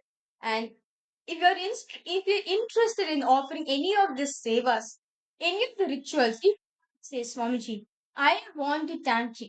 I want my gratitude to you for you manifesting in my life, for giving me breath in my life. I need to give something to Swamiji. This is my way of saying thank you to Swamiji. I request all of you, please head to events.kailasa.org/payments, and you can please feel free save us which you are connected to, which sevas which you feel this is the best I can offer to Swamiji. To go ahead and offer. Yes. Ma Komati Kaiselvan, Ma Kaili Wang, Ma Iqbal Bano, Ma Shulini Durga, Pavanaya, Jeremiah, Ma Irene, Ma Teresa, each of you can see which of the sevas that you want to offer and offer your gratitude to Swamiji. Understand from each of these sevas, you will benefit, you will have a common breakthrough, whether you are aware of it or not. Swamiji will take out some pattern from you and shower you with his blessings. Shower you much more than you can even imagine. Literally, on this auspicious day, any goals you want to manifest or any field of your life, if you're stuck, there's an obstacle for you, you want to overcome it, you want Swamiji's blessings and you want to overcome it, then do any of the rituals. Understand? Of Hinduism, the Kriya Pada, right? So when you do Kriya Pada, literally your being, your whole body, mind, and consciousness raises itself to the parallel universe. Understand? That's the power of Kriya Pada. So any obstacles, you feel like if you're stuck, you want to manifest a breakthrough in your life, offer any of the sevas. You will see. When you understand, when you give yours to Swamiji, what you think, okay, this is the best I can do. When you give what you have to Swamiji's feet, you will see. Swamiji will shower you. Understand? So very beautifully, Swamiji says one thing. Kubera pours. Sorry. Kubera gives. Lakshmi pours. Paramashiva showers. Understand? If you want to manifest best, if you want to manifest anything in your life, when you offer the best, when you offer what you have at Swamiji's feet, he's gonna shower you the best of the best in your life. Understand? What he has in the suitcase, what Swamiji has with him, he will be showering you with all the auspiciousness in your life. I request all participants to post which are the savers all of you are going to be offering tomorrow. And it's like really one of the blessed thing. Understand? One of the blessed thing you can offer do on this auspicious day is deciding to give. Understand? Swamiji says, when you give up, when you surrender whatever the dearmost to you in your life, Swamiji will shower you what is the dearmost he has in his life. Very beautiful in the Guru Gita, Paramashiva says, the most dearest thing in one's life is Guru Kripa. Having Guru in your life as his manifestation is rare. As Swamiji's manifestation is rare in us. Understand? For this very happening, understand? For Swamiji's advent to come happen on planet Earth, not just him alone, the whole planet, whole universe, the whole cosmos. Understand? The whole cosmos was waiting, was planning for this advent to happen, as humanity was in dire need for this. Ever since after the Mahabharata won, where Bhagavan Sri Krishna left the body and attained went to Vaikuntha. Since the age of Kali, right? Humanity have humanity have degraded ourselves from where we was. Meaning, like the consciousness, forgetting that we are the consciousness, we degraded ourselves. And not just that, now in the current day, in the modern era, where there's so much of violence, so much of wars and so many different things, right? At this peak, when humanity is in their crisis, when the negativity rises, it happens once again to uplift the Dharma.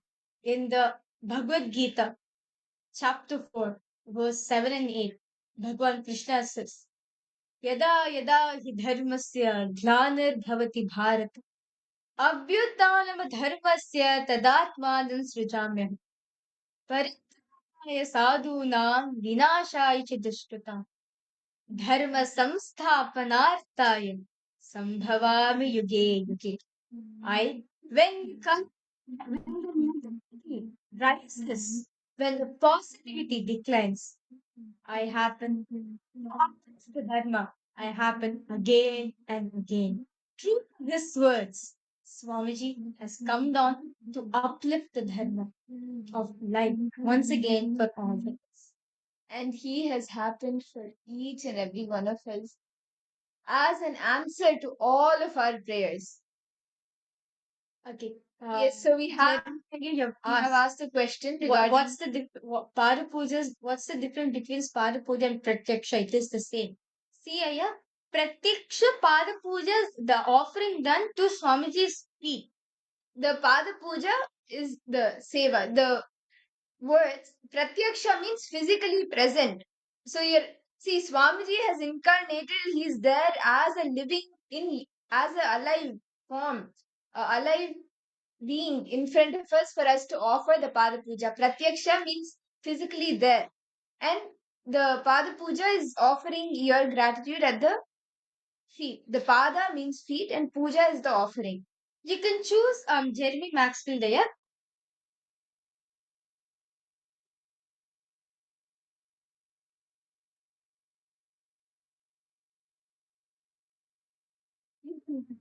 So you're showing the form.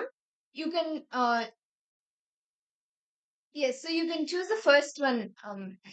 The Pada Puja. So it's based on the how much you are doing. So there are options to pay from do the Guru Dakshina option as well. So as we are saying that the offering of the Pratyaksha Para Puja is $1,008. And if you want to if you feel like I would say yeah, you should offer the $1,008 as you can get like you see the karma break. You'll actually experience the karma breakthrough in your life. And you can receive the direct blessings from Swamiji, personal you can receive the one-on-one blessings from Swamiji after the Pratyaksha Pada Puja. Yes. And Guru Dakshina is nothing but Guru Dakshina. Guru Dakshina is nothing but the anything from $1 and above. You can offer the Guru Dakshina. How any amount is Guru Dakshina. Any type of donation, like how when in any Hindu temple you go to, you offer a penny, a coin, a few dollars. You offer that is the Guru Dakshina.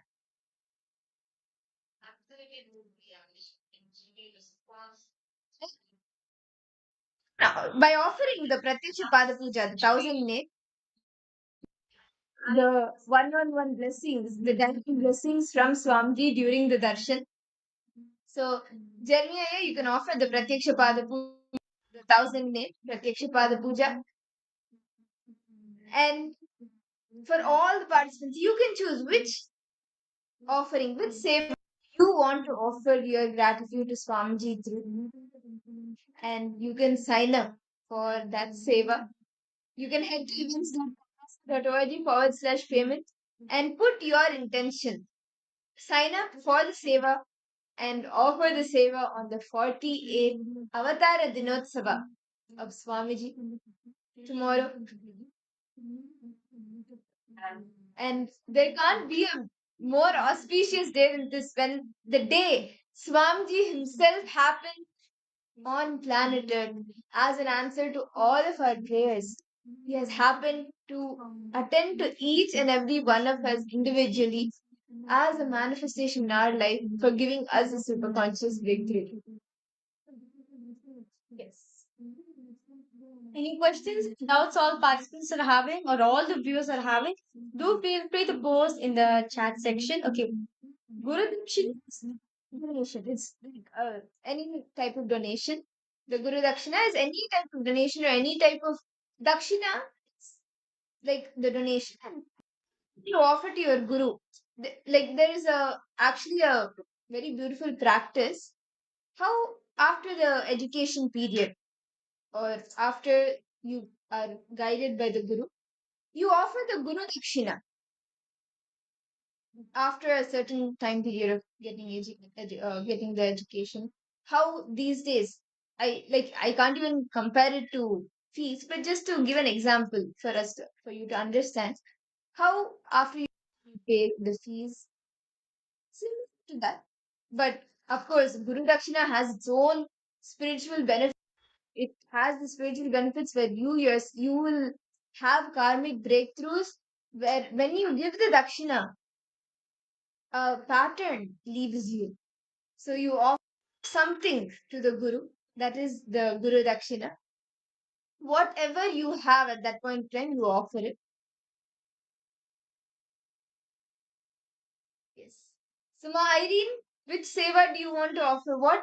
Are you interested in offering any of the sevas, offering your gratitude to Swamiji for everything Swamiji showered you with?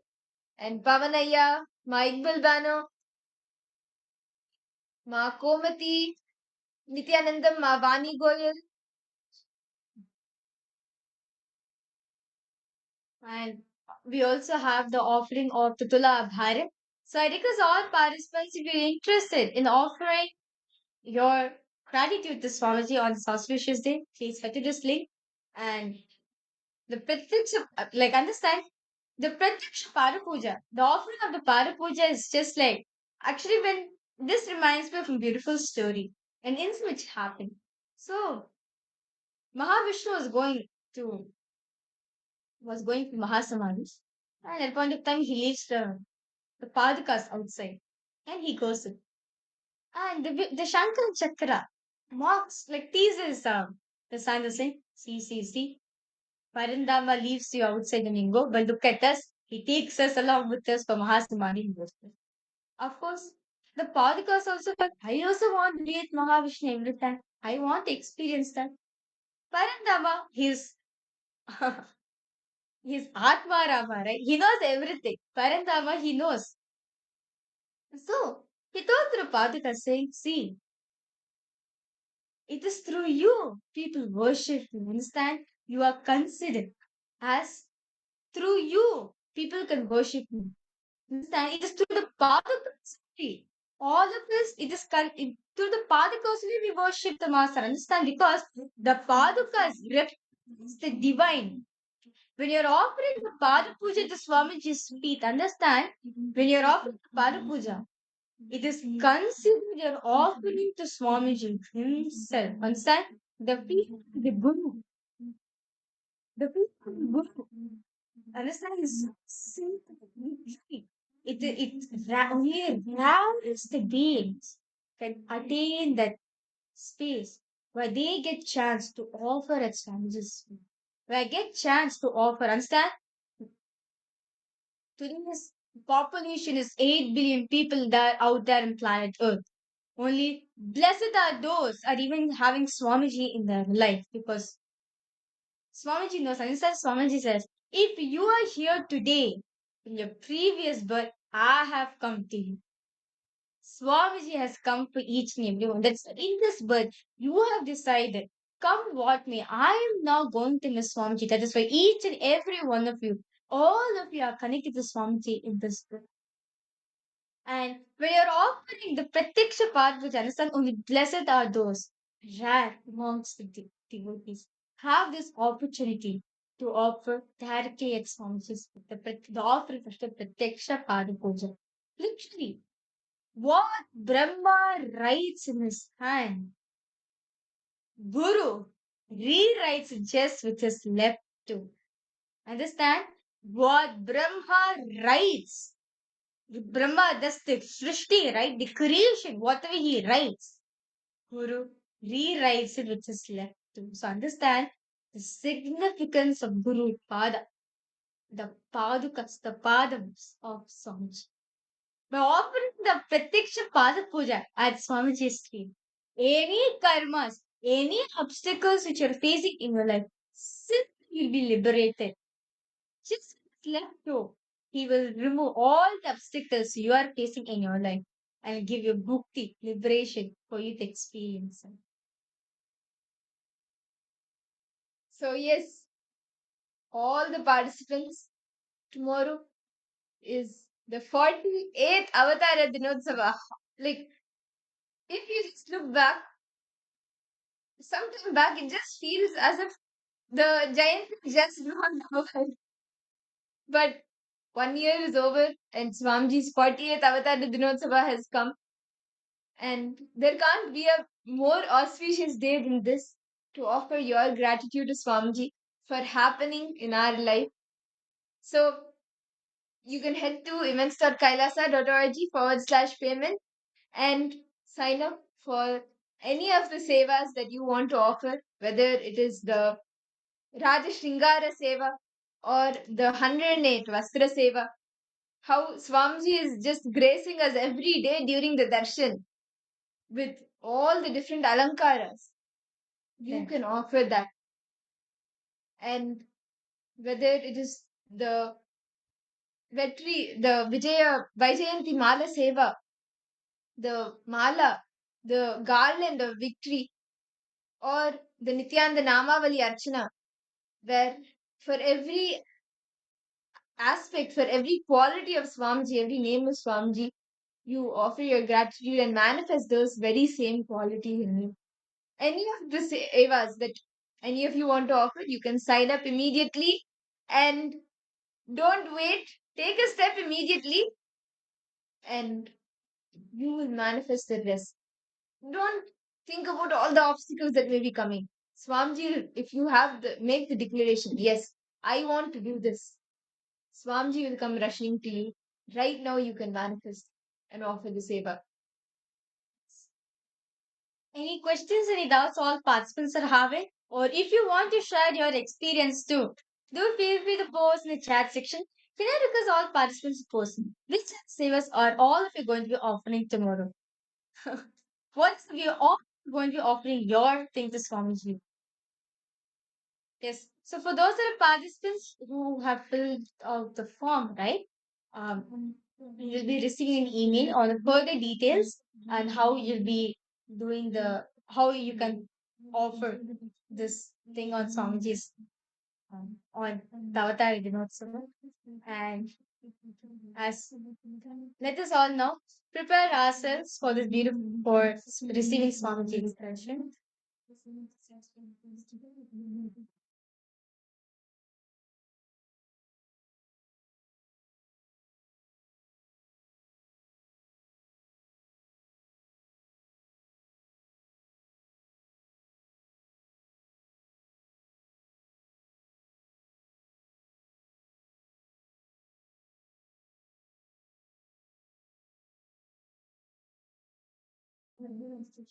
So we are going to be entering into a very beautiful meditation, just the gratitude meditation. How many of you have done this before? The gratitude meditation. So we are now going to be we are now going to be experiencing that gratitude, being having gratitude for Swamiji manifesting in our life. So can I request all participants, those of you who are not on camera, so please come on camera. We are going to be entering into the gratitude meditation. I request all of you to please come on camera. Ma Iqbal Banu, Ma Kaili Wan, Ma Komati Kali Chalvan, Ma Vani Goyal, Ma Shilpa Anil Kumar, Ma Anand Premini, Taiki Zang Aya Pavanay. Can I request all participants to please come on camera? We are going to be entering into a very powerful meditation, which is the gratitude meditation. Make sure you are shown completely on the camera.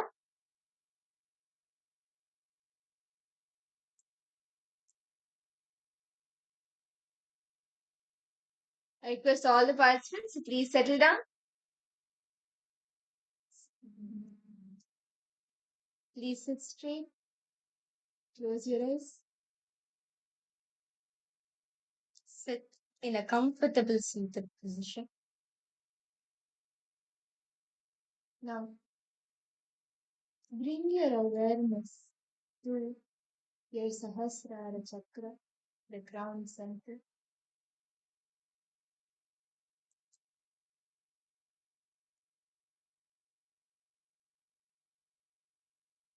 Concentrate on the Sahasrara chakra.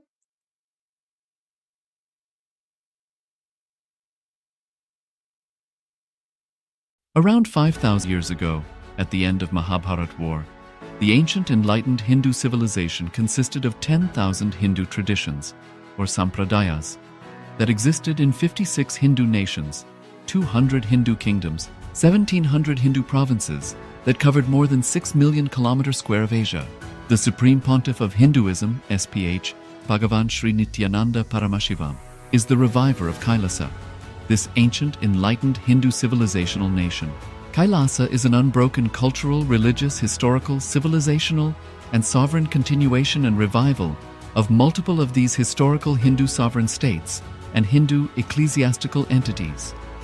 The unbroken continuity of these ancient Hindu nations through KAILASA results in the legal recognition of KAILASA as per the international customary law, particularly the doctrine of continuity.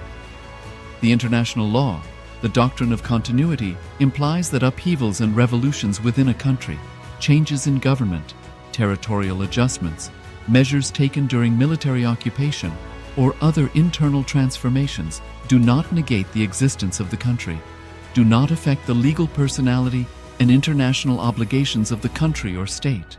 The Vienna Convention on Succession of States in respect of treaties, 1978, addresses these principles of the doctrine of continuity as it outlines international law during situation of state succession or continuation. International law recognizes a state's legal personality by recognizing its identity. This perspective extends even during the period when the given state or country is annexed or occupied by a foreign power. Even in such cases, the legal personality of the state is considered to persist, enabling its subsequent re-establishment. Historical examples dating back to the 18th century include cases like Portugal and Genoa that were re-established after the Vienna Congress of 1815. More recent examples include countries such as Poland, Ethiopia, Czechoslovakia, Albania, and Austria that were re-established after World War II. Even when a nation is deprived of its territory, the nation continues to exist. Its sovereignty and international legal personality continues to persist. The Dalai Lama, as the spiritual and temporal leader of Tibet, exemplifies this principle. In 1959, the Dalai Lama was exiled and forced to flee. Despite the challenges faced, the Dalai Lama continues to advocate for the preservation of Tibetan culture and garners worldwide support for Tibetan autonomy on the global stage. Similarly, from 1309 to 1376, the Pope of Catholicism had been in exile in Avignon. Despite this, he was recognized as the head of state as well as head of the church and given full privileges of the position after their return to Rome. Even in 1861, much of the papal territories had been lost, leaving the Pope with no sovereign territory other than the papal residence and related buildings. Yet his temporal powers were still acknowledged. He was recognized as a head of state, and later, the Lateran Treaty of 1929 formally re-established papal sovereignty over the Vatican City.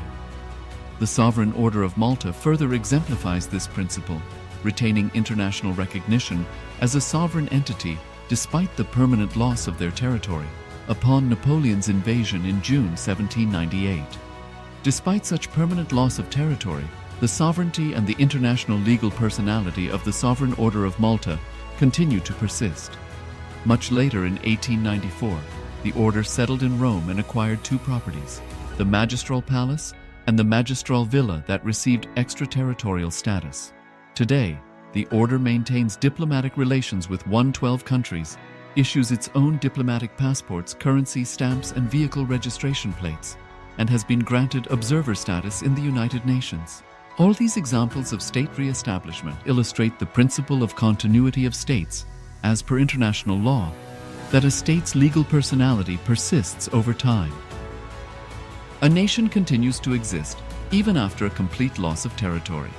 A far more striking example is of the oceanic countries, which are under the threat of their entire nation being drowned and submerged due to rising sea levels owing to global warming.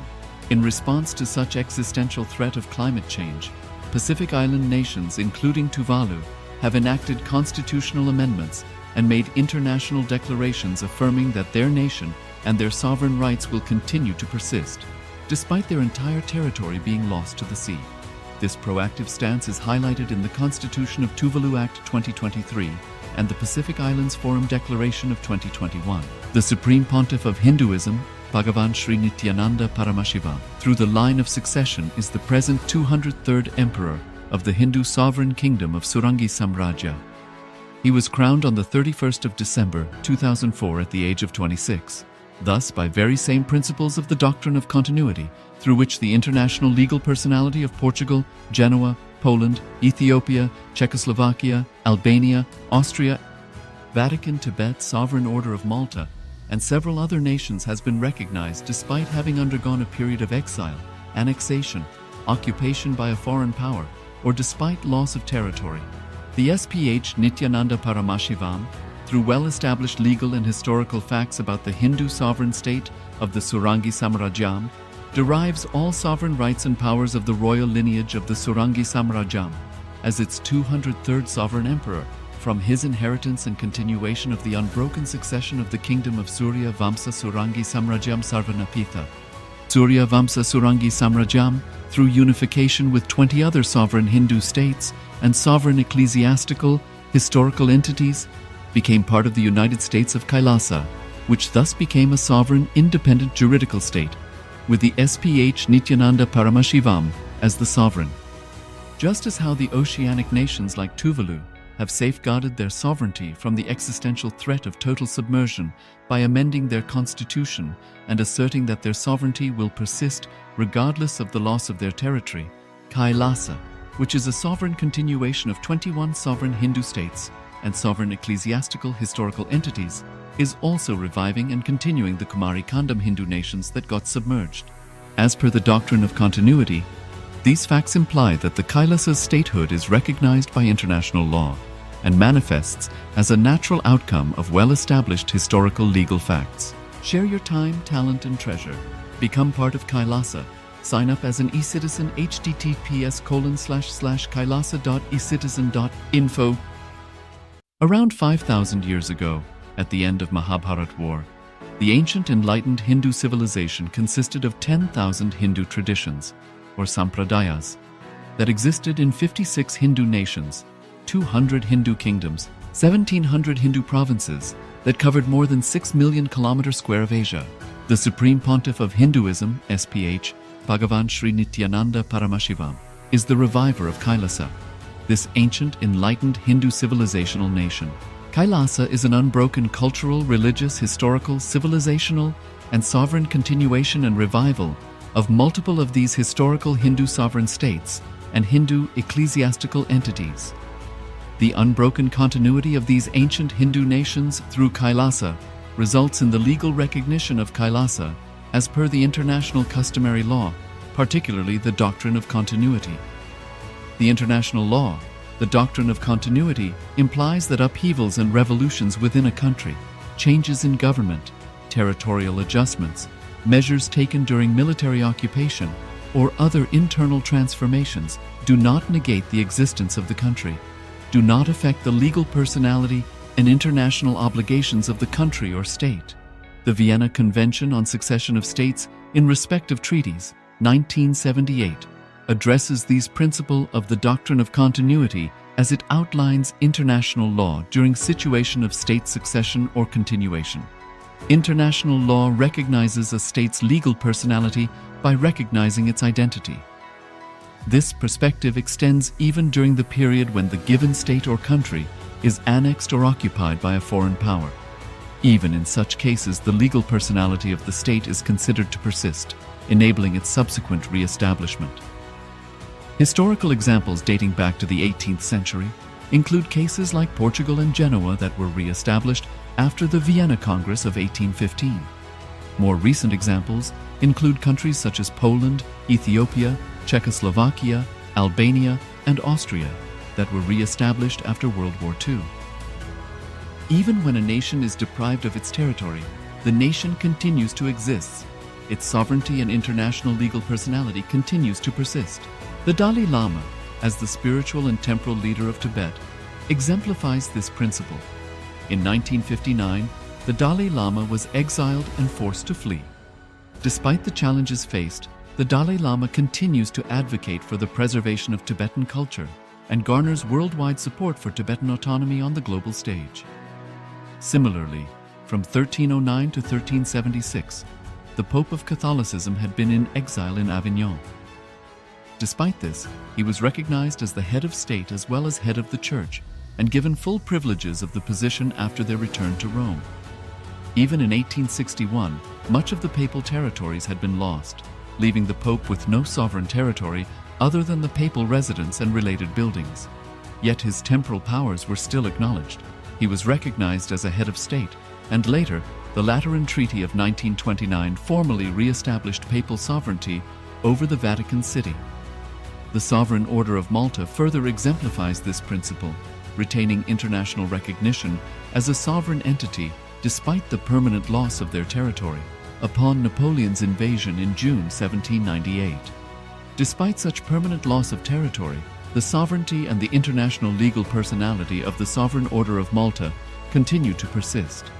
Much later in 1894, the order settled in Rome and acquired two properties, the Magistral Palace and the Magistral Villa that received extraterritorial status. Today, the order maintains diplomatic relations with 112 countries, issues its own diplomatic passports, currency stamps, and vehicle registration plates, and has been granted observer status in the United Nations. All these examples of state re-establishment illustrate the principle of continuity of states, as per international law, that a state's legal personality persists over time. A nation continues to exist even after a complete loss of territory. A far more striking example is of the oceanic countries, which are under the threat of their entire nation being drowned and submerged due to rising sea levels owing to global warming. In response to such existential threat of climate change, Pacific Island nations, including Tuvalu, have enacted constitutional amendments and made international declarations affirming that their nation and their sovereign rights will continue to persist, despite their entire territory being lost to the sea. This proactive stance is highlighted in the Constitution of Tuvalu Act 2023 and the Pacific Islands Forum Declaration of 2021. The Supreme Pontiff of Hinduism, Bhagavan Sri Nithyananda Paramashivoham, through the line of succession is the present 203rd Emperor of the Hindu Sovereign Kingdom of Surangi Samrajya. He was crowned on the 31st of December 2004 at the age of 26. Thus, by very same principles of the doctrine of continuity, through which the international legal personality of Portugal, Genoa, Poland, Ethiopia, Czechoslovakia, Albania, Austria, Vatican, Tibet, Sovereign Order of Malta, and several other nations has been recognized despite having undergone a period of exile, annexation, occupation by a foreign power, or despite loss of territory. The SPH Nithyananda Paramashivoham, through well-established legal and historical facts about the Hindu sovereign state of the Surangi Samrajyam, derives all sovereign rights and powers of the royal lineage of the Surangi Samrajyam as its 203rd sovereign emperor from his inheritance and continuation of the unbroken succession of the kingdom of Surya Vamsa Surangi Samrajyam Sarvanapitha. Surya Vamsa Surangi Samrajyam, through unification with 20 other sovereign Hindu states and sovereign ecclesiastical, historical entities, became part of the United States of KAILASA, which thus became a sovereign, independent juridical state, with the SPH Nithyananda Paramashivoham as the sovereign. Just as how the oceanic nations like Tuvalu have safeguarded their sovereignty from the existential threat of total submersion by amending their constitution and asserting that their sovereignty will persist regardless of the loss of their territory, KAILASA, which is a sovereign continuation of 21 sovereign Hindu states and sovereign ecclesiastical historical entities, is also reviving and continuing the Kumari Kandam Hindu nations that got submerged. As per the doctrine of continuity, these facts imply that the Kailasa's statehood is recognized by international law and manifests as a natural outcome of well-established historical legal facts. Share your time, talent, and treasure. Become part of Kailasa. Sign up as an eCitizen https://kailasa.ecitizen.info. Around 5,000 years ago, at the end of Mahabharat War, the ancient enlightened Hindu civilization consisted of 10,000 Hindu traditions, or sampradayas, that existed in 56 Hindu nations, 200 Hindu kingdoms, 1,700 Hindu provinces that covered more than 6 million kilometers square of Asia. The Supreme Pontiff of Hinduism, SPH, Bhagavan Sri Nithyananda Paramashivoham, is the reviver of Kailasa, this ancient, enlightened Hindu civilizational nation. Kailasa is an unbroken cultural, religious, historical, civilizational, and sovereign continuation and revival of multiple of these historical Hindu sovereign states and Hindu ecclesiastical entities. The unbroken continuity of these ancient Hindu nations through Kailasa results in the legal recognition of Kailasa as per the international customary law, particularly the doctrine of continuity. The international law, the doctrine of continuity, implies that upheavals and revolutions within a country, changes in government, territorial adjustments, measures taken during military occupation, or other internal transformations do not negate the existence of the country, do not affect the legal personality and international obligations of the country or state. The Vienna Convention on Succession of States in Respect of Treaties, 1978, addresses these principles of the doctrine of continuity as it outlines international law during situation of state succession or continuation. International law recognizes a state's legal personality by recognizing its identity. This perspective extends even during the period when the given state or country is annexed or occupied by a foreign power. Even in such cases, the legal personality of the state is considered to persist, enabling its subsequent re-establishment. Historical examples dating back to the 18th century include cases like Portugal and Genoa that were re-established after the Vienna Congress of 1815. More recent examples include countries such as Poland, Ethiopia, Czechoslovakia, Albania, and Austria that were re-established after World War II. Even when a nation is deprived of its territory, the nation continues to exist, its sovereignty and international legal personality continues to persist. The Dalai Lama, as the spiritual and temporal leader of Tibet, exemplifies this principle. In 1959, the Dalai Lama was exiled and forced to flee. Despite the challenges faced, the Dalai Lama continues to advocate for the preservation of Tibetan culture and garners worldwide support for Tibetan autonomy on the global stage. Similarly, from 1309 to 1376, the Pope of Catholicism had been in exile in Avignon. Despite this, he was recognized as the head of state as well as head of the church and given full privileges of the position after their return to Rome. Even in 1861, much of the papal territories had been lost, leaving the Pope with no sovereign territory other than the papal residence and related buildings. Yet his temporal powers were still acknowledged. He was recognized as a head of state, and later, the Lateran Treaty of 1929 formally re-established papal sovereignty over the Vatican City. The Sovereign Order of Malta further exemplifies this principle, retaining international recognition as a sovereign entity despite the permanent loss of their territory upon Napoleon's invasion in June 1798. Despite such permanent loss of territory, the sovereignty and the international legal personality of the Sovereign Order of Malta continue to persist. Much later in 1894, the order settled in Rome and acquired two properties, the Magistral Palace and the Magistral Villa that received extraterritorial status. Today, the order maintains diplomatic relations with 112 countries, issues its own diplomatic passports, currency, stamps, and vehicle registration plates, and has been granted observer status in the United Nations.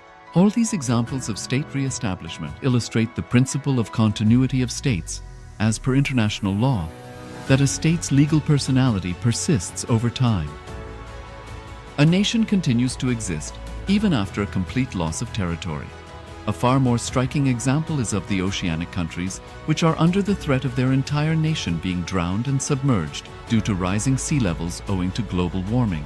In response to such existential threat of climate change, Pacific Island nations, including Tuvalu, have enacted constitutional amendments and made international declarations affirming that their nation and their sovereign rights will continue to persist, despite their entire territory being lost to the sea. This proactive stance is highlighted in the Constitution of Tuvalu Act 2023 and the Pacific Islands Forum Declaration of 2021. The Supreme Pontiff of Hinduism, Bhagavan Sri Nithyananda Paramashivoham, through the line of succession is the present 203rd Emperor of the Hindu Sovereign Kingdom of Surangi Samrajya. He was crowned on the 31st of December 2004 at the age of 26.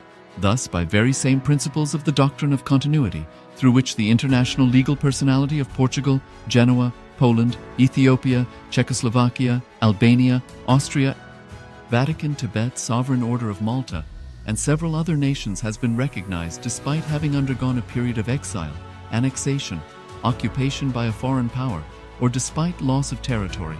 The SPH Nithyananda Paramashivoham, through well-established legal and historical facts about the Hindu sovereign state of the Surangi Samrajyam, derives all sovereign rights and powers of the royal lineage of the Surangi Samrajyam as its 203rd sovereign emperor from his inheritance and continuation of the unbroken succession of the kingdom of Surya Vamsa Surangi Samrajyam Sarvanapitha. Surya Vamsa Surangi Samrajyam, through unification with 20 other sovereign Hindu states and sovereign ecclesiastical, historical entities, became part of the United States of KAILASA, which thus became a sovereign, independent juridical state, with the SPH Nithyananda Paramashivoham as the sovereign. Just as how the oceanic nations like Tuvalu have safeguarded their sovereignty from the existential threat of total submersion by amending their constitution and asserting that their sovereignty will persist regardless of the loss of their territory, KAILASA, which is a sovereign continuation of 21 sovereign Hindu states and sovereign ecclesiastical historical entities, is also reviving and continuing the Kumari Kandam Hindu nations that got submerged. As per the doctrine of continuity, these facts imply that the KAILASA's statehood is recognized by international law and manifests as a natural outcome of well-established historical legal facts. Share your time, talent, and treasure. Become part of KAILASA. Sign up as an eCitizen https://kailasa.ecitizen.info